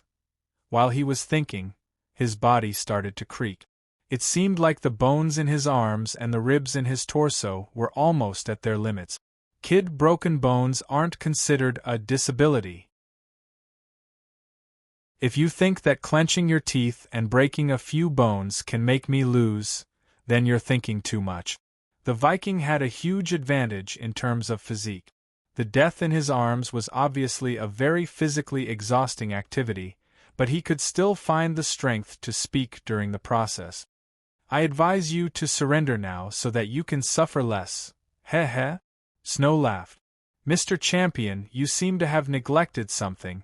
As soon as he finished speaking, something strange happened. Just when the surrounding audience thought that the Viking was about to win, Snow exerted his strength and broke free from his opponent's arms. "Oh, you!" The Viking was surprised. The strength of the skinny kid in his arms had far exceeded his expectations. "Just now, I didn't know I could use this kind of action. I wasn't prepared, so I was a little confused." Snow struggled to break free from his opponent's arms as he gritted his teeth and muttered, "If we're really going to compete in strength, I'm not at a disadvantage." He wasn't wrong. In terms of physical fitness, the players were definitely not at a disadvantage. Although Snow, who had been leveling up the entire time, was weaker in terms of specialization, the physical fitness of a character was only related to the level. And the physical fitness of a level 40 player had long surpassed the standard of an ordinary human by a lot. The Gauntlet of Limits would only restrict combat power that exceeded a certain value, but it wouldn't weaken the wearer's combat power proportionally. For example, if the limit of the gauntlet was below 10, then, when a person with combat power of 15 wore it, his combat power would become 10, and when a person with combat power of 10 wore it, his combat power would also become 10. Without a doubt, The original combat power of the Viking and Snow were both above the limit of the gauntlet. Therefore, no matter who had the higher combat power, after wearing the gauntlet, there was no difference in their strength and speed. The difference between them was mainly reflected in the few aspects of height, weight, arm span, and muscle strength. But in this phase of wrestling, these advantages of the Viking were of no use. Damn it. After hesitating for about 10 seconds, the Viking gave up. He knew that in this duel of grip and struggle, the latter would save more effort. If this continued, he would be at a disadvantage. Therefore, he suddenly diverted the force and retreated 2 steps to the side, taking advantage of the situation to launch 2 punches at Snow. Snow's reaction wasn't slow either. The moment the Viking released his grip, he knew that there would be a follow-up move. He didn't stop making evasive movements. Once again, he assumed a super low posture, swayed his body left and right, and once again displayed the oppressive tactic of constantly charging forward. Do you really think you can win with this kind of punch? The Viking retreated, defended, punched back, and maintained a distance. If this was a regular match, your tactic would probably be considered a success. Those punches of yours that landed on the outside of my torso, which didn't hurt or itch, would be used as the basis for the end of the round. He paused. As he spoke, his movements weren't messed up at all. But in this boxing match on deck, do you think my stamina will be depleted by your attacks first, or you will be KO'd by me first? Snow didn't respond to the Viking's words. He still followed his original plan and rhythm, continuing with the kind of entanglement attacks that made it difficult for both parties to display any advanced technique. Hey! That guy called Snow. You're too much of a rascal. What man with the most gorgeous moves? Even if I go up, I'll be stronger than you. Do your boxing properly, you bastard. This isn't a fight between kids. Viking. Finish him off. Go for it. Such a match was bound to arouse the dissatisfaction of the audience. Their reactions had already explained everything. He's indeed an admirable opponent. Hong Hu, who was standing at the side of the ring, revealed a rather solemn expression. Even though we used that kind of tactic, he didn't show the slightest bit of agitation. Even though he's angry, his control of his body is still so calm. Simply put, he wasn't brought into our rhythm, Feng Bujue continued. Yeah. If it were someone else, they might have given up on that kind of beautiful boxing and adopted the same tactic as us, hitting Snow's liver instead, Hong Hu added. That's normal, Feng Bujue said. The strong should be like that. If he gave up what he's best at and lowered himself to entangle with the weak, the risk of losing would increase instead. He paused for half a second. Of course, all these are within my calculations. His gaze shifted to the Viking's face and he laughed. Please fight to the end and lose the match fair and square.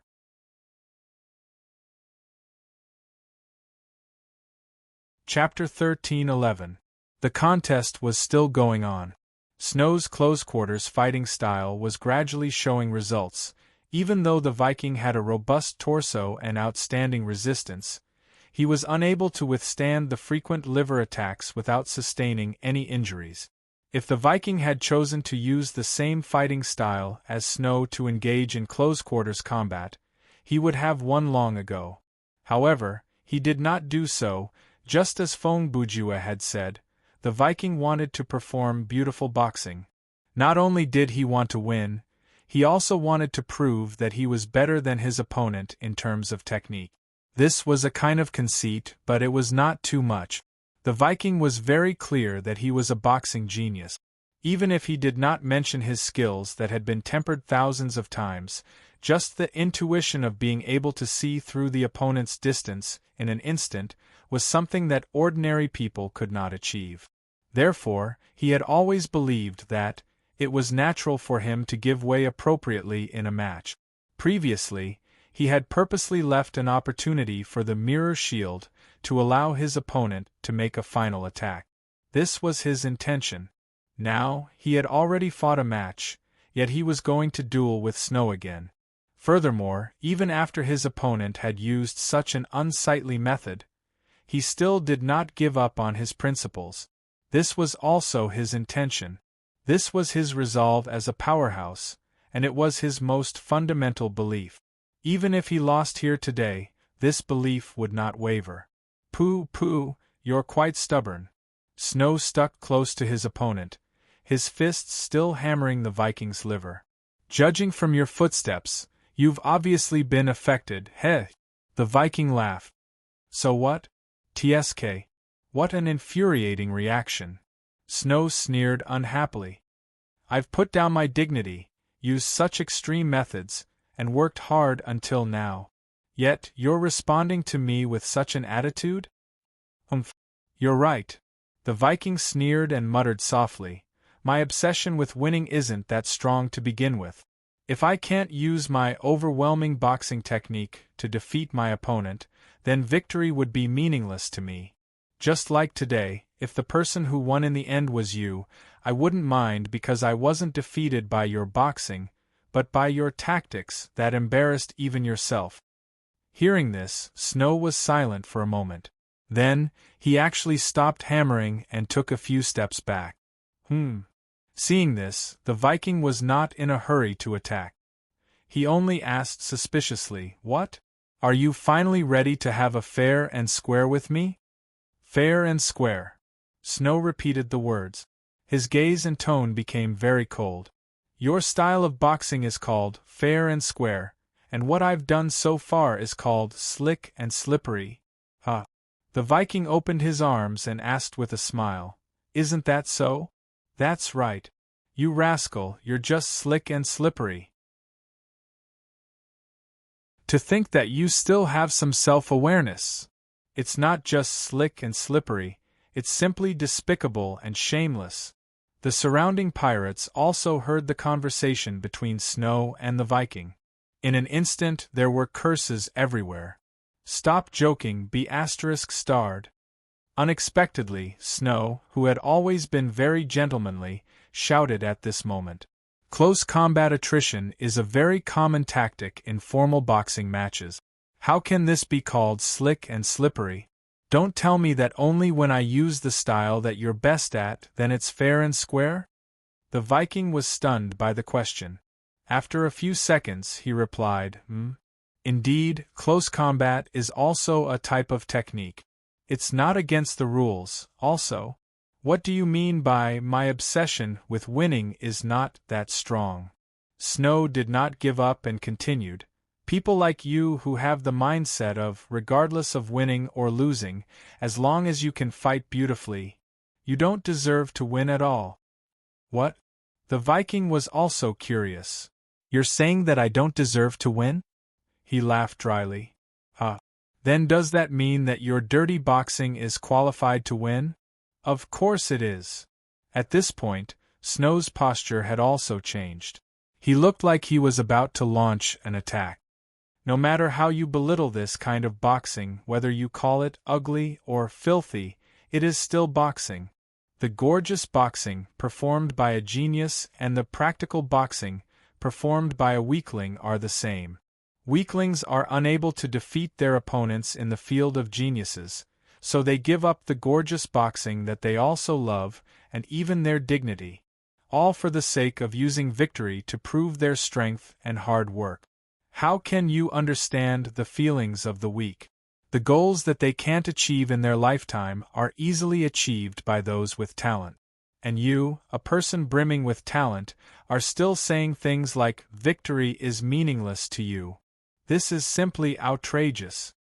TSK. What a bunch of fallacious reasoning. The Viking snorted. It's my freedom to fight however I want. If you don't like me, then come and win against me. He paused. Unfortunately, you weaklings can't win against me at all, right? Since that's the case, why don't you show some awareness of the weak? Instead of using those so-called practical boxing to make some boring attempts, why don't you show me your gorgeous boxing and let me defeat you beautifully? That'll be more satisfying. The awareness of the weak. Snow muttered. Then, he sneered. Alright, I'll let you experience the awareness of the weak. After he finished speaking, a murderous look appeared in his eyes. The Viking also felt something. He reorganized his posture and was ready for battle. At that moment, Snow's figure moved swiftly. A combo, is it? And it's a combo of more than 4 punches, with a backup move. The Viking had already tested the distance of his opponent, and he also keenly judged his opponent's moves at the first moment. It's not much of a threat to me, he thought to himself. But it's still better than close combat. At least it's more interesting to neutralize such an attack. As he thought of this, Snow's first punch arrived. Bang, bang, bang, 2 thrusts. Straight. The Viking's heart was incomparably calm. In that instant, he had already captured the direction of his opponent's next punch. Next is an uppercut from the chin. Whoosh, his judgment was not wrong. Snow had indeed thrown out that punch. The Viking took half a step back and easily dodged it. He thought to himself, there's a problem with the speed of this punch. This means it's not over yet. There's still a hidden straight punch at the end. Snow's actions were completely within his opponent's expectations. After that uppercut, he raised his right hand with all his might. He's a weakling after all. Facing this final blow, the Viking appeared very relaxed. His train of thought was very clear as he thought unhurriedly. This is also a terrible habit that most second-rate boxers can never change. Every time they use a combo of more punches, at the last 1 or 2 punches, they will throw out a telephone punch, a punch that doesn't contain any concealment or feint. Most punches thrown out by ordinary people are like this. Before the punch is thrown out, the movements of the arm and body have already clearly foreshadowed the path of the punch. To a professional boxer, this is like a phone call, where there is ample time to answer. This is an almost instinctive action. Even if a huge amount of training is used to correct it, it might not be able to be changed because muscle memory can be trained.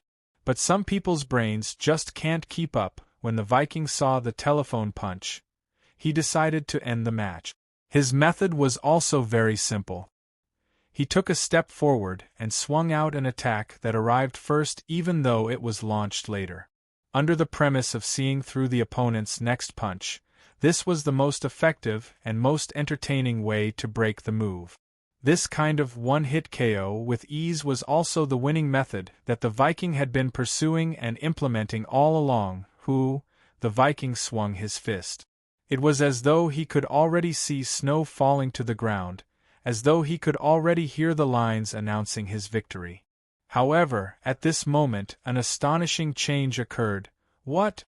This was the first time the Viking shouted these 2 words in his 47th boxing match on deck.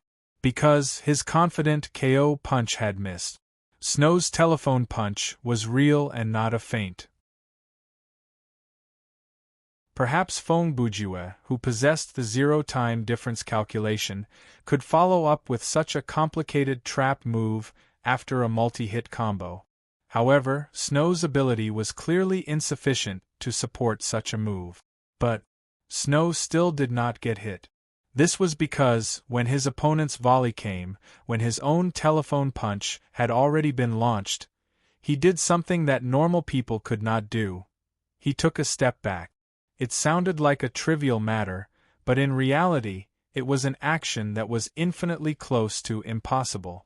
The difficulty was roughly equivalent to turning your right hand clockwise and turning your right leg counterclockwise. Because of this, he threw out an impossible punch, a counterpunch while retreating. What was originally a telephone punch that was launched later than his opponent had turned into a breathtaking, inconceivably good punch in the span of this step. If one wanted to dismantle this action, it would be a counterattack aimed at a counterattack.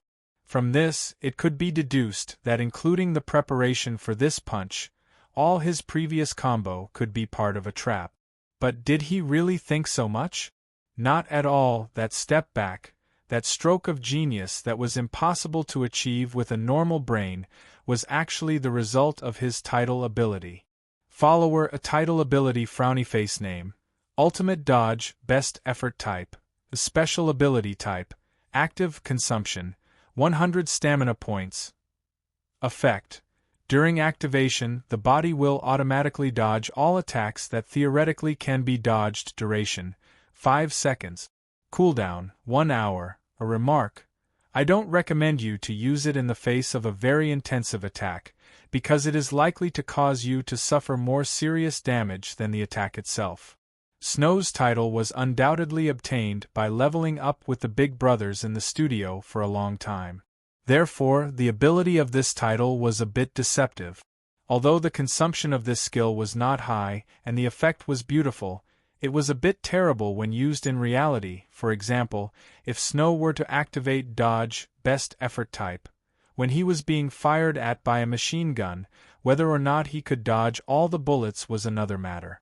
In any case, his body would most likely twist and become seriously injured. However, in this kind of confrontation, this skill became the key to turning the tables. Except for the 3 players, no one knew that long before the fight started, Fong Bujue, who could see the data of his teammates, had set up a strategy based on this tidal ability. Snow's tidal skill was nothing special, but it was precisely the foundation of all tactics. Brother Ju and Snow were very clear that relying on close combat alone would not solve the problem. If the Viking flew into a rage out of humiliation and fought with Snow, then Snow would lose very quickly.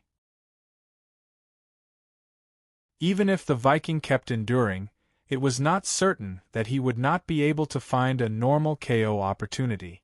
Therefore, close combat was just a means to create an illusion. Snow worked hard for a long time, not because he wanted to win by exhausting stamina, but because he wanted to use this kind of behavior to set a trap for the Viking. Ordinary traps were useless against the Viking. In front of a true expert like him, ordinary tricks were useless. Provocation and other actions were mostly futile. These were all proven in actual combat. In order to deceive the Viking, he had to put in more effort in areas other than boxing, such as acting. Snow's final performance was naturally within the plan. His hot-blooded speech was not an emotional speech. This guy was never a weakling. It was to pave the way for changing the fighting style. Under such circumstances, when Snow suddenly assumed an offensive stance, the Vikings would think that his actions were due to his emotions, and would not feel anything unnatural. At this moment, the Viking would definitely not consider the matter of "this guy can knock me down with a beautiful punch," because he already had a rough understanding of Snow's standard from the previous fight. That endless close combat not only wore down the Viking's stamina, but also made him more vigilant against Snow. With all the conditions in place, Snow rushed forward. After activating the ultimate dodge, best effort type, Snow's body was equivalent to being controlled by 2 forces. Snow's own thoughts were controlling his body to attack, while the power of the skill was responsible for controlling his body to make evasive actions. Normal technical actions, no matter how brilliant and concealed, the Viking might not be unable to see through them. However, Snow's technique, which was similar to left and right mutual fighting, one hand drawing a circle, the other drawing a square, was something the Viking had never experienced before and could not predict. Therefore, the man who had not lost in 46 battles helplessly fell under this marvelous retreating counterpunch. At this moment, the deck was completely silent. The 3 players were also holding their breaths as they watched attentively, praying. They hoped that this group of NPCs would not be able to see Snow's use of skill. Chapter 13:12.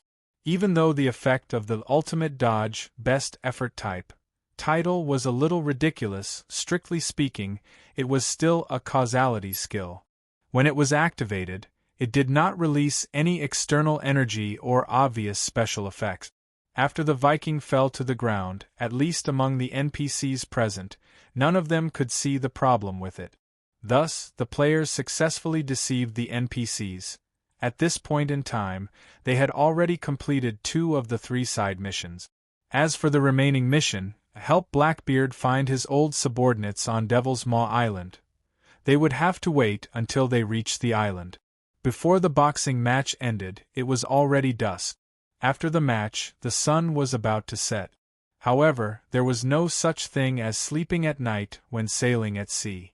The Sea of Chaos was like a temperamental lady.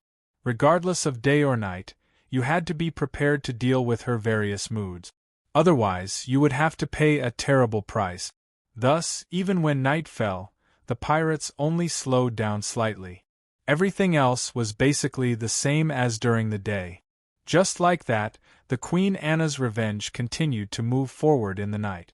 The tranquil night and soothing wind made it difficult for people to feel the passage of time. However, the experienced sailors could feel the turbulent undercurrent in this tranquility.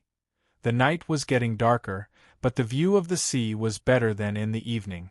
Unknowingly, a blood moon was hanging high in the night sky, reflecting the Black Sea into a dark red color. Feng Bujue and Hong, who had seen such a celestial phenomenon before, they knew that it meant that they were not far from their destination. Guys, we can already see the shadow of the island. Soon, a shout came from the lookout deck, confirming their thoughts. The lookout was no longer the one during the day. After all, the people in this position were not allowed to rest, so they had to find a few people to take turns. The lookout's voice was loud and clear, and it was clear that he had some special ability related to sound. His voice could penetrate the entire ship and be heard by everyone on board. Creak 10 seconds after the shout, the door of the captain's cabin opened. Blackbeard walked out with his invisible pressure and walked up to the helmsman's platform with a solemn expression. When he passed by a cadre, he naturally took the binoculars from the cadre's hand. Lower the sails and reduce the speed. Then, Blackbeard issued a new instruction in a voice that was just loud enough for the crew on deck to hear. Before he finished speaking, the pirates started to get busy in an orderly manner. As for Feng Bujue and the other 2, as guests, they did not need to participate in this work. After all, they did not know how to operate such a large multi-masted ship.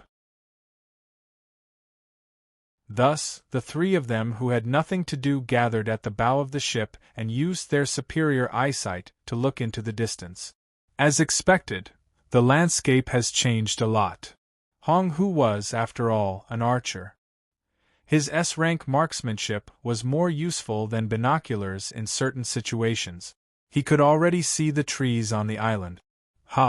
After our last adventure, it is understandable that it has changed beyond recognition, Feng Bujue said smugly. Snow wanted to say, "Are you guys monsters? Why did you change the landscape just by taking a stroll?" But when he thought about the fate of the brown algae, he chose to swallow his words. Instead, he said, "Then, can I take it that the experience that you 2 have from your last visit will not be of much use in this scenario?" "That should be the case." Hong Hu replied, "Devil's Maw Island was originally a land of exile, an existence similar to a prison. But before we left last time, the chief designer of this island, or rather the warden, had already died. Under this premise, who knows how many years have passed in the main world? We really have no idea what the situation on the island is like now. But I can confirm one thing. To everyone's surprise, Brother Ju followed up with something that was quite surprising." Hong Hu was confused. "Did you come here again after the Team Nightmare Instance dungeon?" "Not really," Feng Bujue replied. "It's just that." He raised his hand and pointed at the blood moon in the sky without turning his head. "That, you should have seen it quite a few times, right?" "You mean, the blood moon?" Hong Hu asked. "That's right." Brother Ju nodded. Hong Hu said thoughtfully, "Indeed. I have seen the blood moon in many scenarios, and those scenarios seem to take place in the main universe." He paused and looked at Brother Ju. I have long suspected that there is a connection between the two, but I have never had the chance to solve this mystery. At this point, he turned to look at Feng Bujue with an inquiring gaze. Brother Ju saw this and smiled. He shrugged and replied, "Actually, it is not a mystery. The truth is, wherever the blood moon appears, it means that the forces of the Phantom Church are active in the area." Oh! When Hong Hu heard those words, he showed a look of realization. So it is the Phantom Church. Sigh. So the blood moon is. He did not continue. Instead, he held his chin and his eyes moved quickly.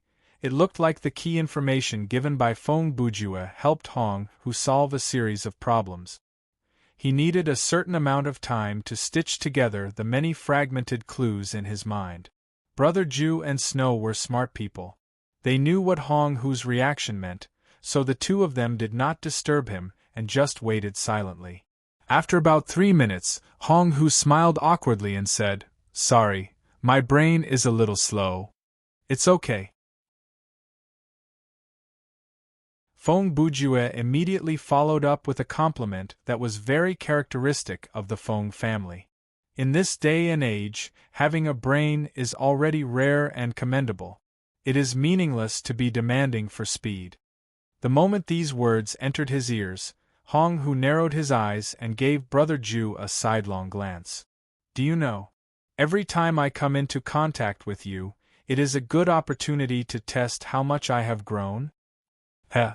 That faint irritation and impulse, as well as the temperament to suppress them, reminds you that you are more mature than before, right?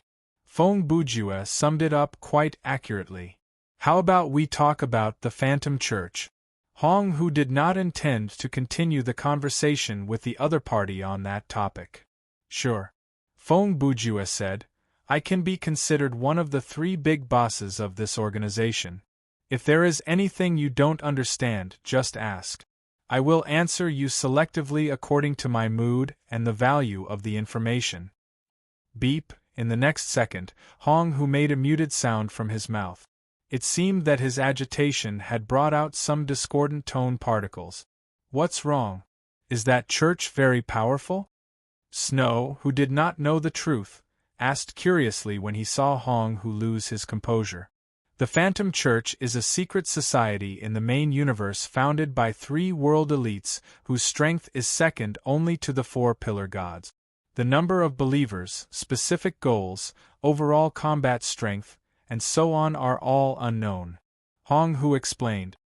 According to the information released by the officials, as well as the summaries and guesses of some players on the forum, the 3 leaders should be Sam Montier, Taliome, and Soul Snatcher. Soul Snatcher has been killed, Feng Bujue interrupted at the right time. "And then you took over, right?" Hong Hu turned to look at Brother Ju and replied, "Nope." Feng Bujue spread his hands. "I got involved before he was killed. It was during the S2 preliminaries. I got involved through Sam Montier's connections. But, at that time, the preliminaries were not publicly recorded, so no one knew about it. How many more hidden identities do you have? How many high-ranking existences in the main universe have you colluded with?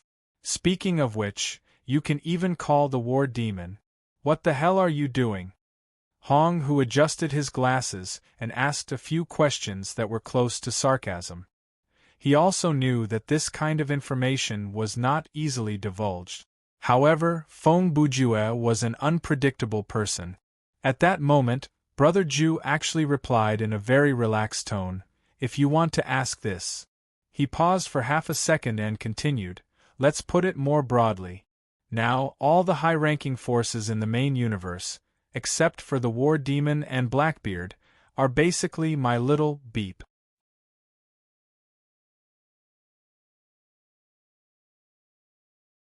Chapter 13:13.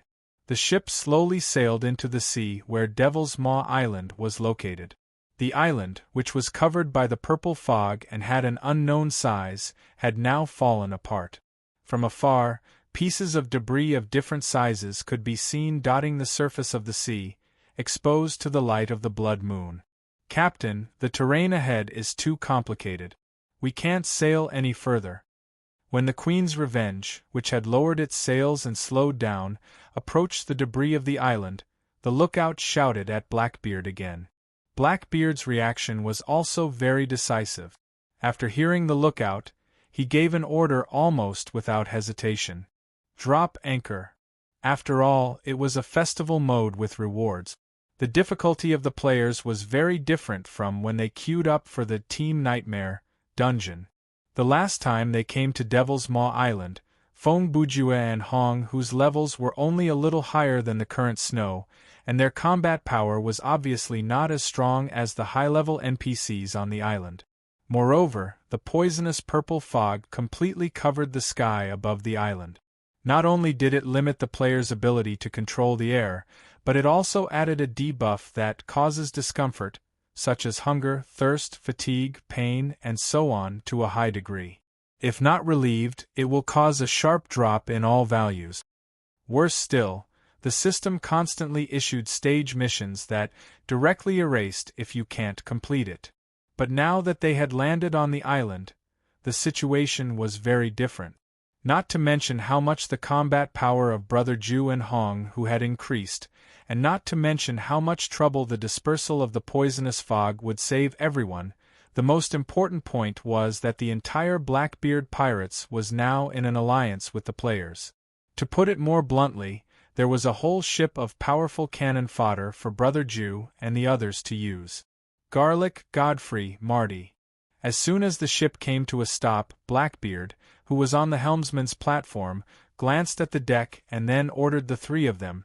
The three of you will lead 10 people to go down and check it out first. Yes, Captain. Garlic didn't hesitate when it came to the captain's orders. He immediately responded and gave Godfrey and Matty, only then did the players know Brother Thighmouth's real name, a look. The two of them understood and immediately took action.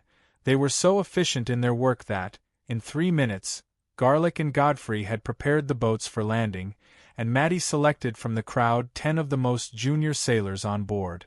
After the 13 men boarded the ship, the pirates on the deck used a rope to smoothly lower the small boat that was fixed to the side of the Queen's Revenge. Whoosh! As soon as the boat was in the water, the 12 men, including Godfrey and Marty, took up their oars and began to row forward. Row slowly. Pay attention to the water. Garlic was the only one who wasn't rowing, but his task was more tiring. At this moment, he held a skull-shaped searchlight in his hand and sat at the bow of the ship, paying close attention to the wind and the grass in front of him. In this area full of hidden reefs, it was relatively safe to use this kind of small boat to sail. Basically, there was no need to worry about hitting the reef. Of course, Big Brother Garlic wasn't worried about hitting the reef. He was worried about other things. The three of you. After sending out the scouting team, Blackbeard came to the 3 players and said, "There are some things that I can tell you now." Fong Bujue felt that there was a hidden meaning in Blackbeard's words. "You mean these things weren't convenient to talk about earlier?" "Yes," Blackbeard replied expressionlessly. "Because you might regret cooperating with me after hearing it, or take the opportunity to bargain with me." Hong, who analyzed some information from Blackbeard's words and immediately said, "So, at this moment, we don't even have any room to bargain?" Hee. Blackbeard laughed. His laughter revealed the despicableness and untrustworthiness that a pirate should have. That kind of leeway has never existed. If you think it exists, then I must have deliberately made you feel that way for some purpose. Okay, I didn't expect you to be trustworthy. Fong Bujue shrugged nonchalantly and said, "Tell me, what is it?" "It started a few months ago," Blackbeard continued. "At that time, I had just returned to this ship. In order to make the journey more efficient, I sent out a spy with special abilities. His main task was to help me find out the whereabouts of my former subordinates in various parts of the main universe. He also wanted to confirm if there were any changes to the locations where I hid my treasures." "Let me guess. Feng Bujue said, "Is that spy a black shadow who likes to dance?" As soon as he said this, Blackbeard's expression changed slightly. However, he quickly concealed his emotions and sneered. "Haha, you know a lot. It's okay. Go on." Feng Bujue's tone was still relaxed, giving off an unfathomable feeling. Long story short, Blackbeard did not want to reveal too much information to them. After a few sentences, he used the phrase, "long story short." "The last time Dancing Shadow sent me a message was when he came to this Devil Chomp Island." As Blackbeard spoke, he reached into the pocket of his captain's coat and took out a silver conch that was bigger than an ordinary mug. "This is the psychic conch that he used to send me messages. You can touch it." Touch? Snow was immediately suspicious because when he saw the item, his first reaction was that it should be a device similar to a recording device. They only needed to listen. But Blackbeard had told them to touch it. "Yes, touch it with your hands," Blackbeard replied as he turned his gaze to Snow. Seeing this, the three players immediately exchanged a look and came to a consensus. They placed their hands on the silver conch almost at the same time. At that moment, a messy piece of information flowed into their minds like an electric current. Phantom Demon Church. Guard. River of Time. Lost Power, Anomaly. Summoning. Four Gods. Revenge. The content was not sound or image. It was purely information. It was as if someone had directly transferred a part of their memory into their brain. Whoa! Snow's mental power was weaker.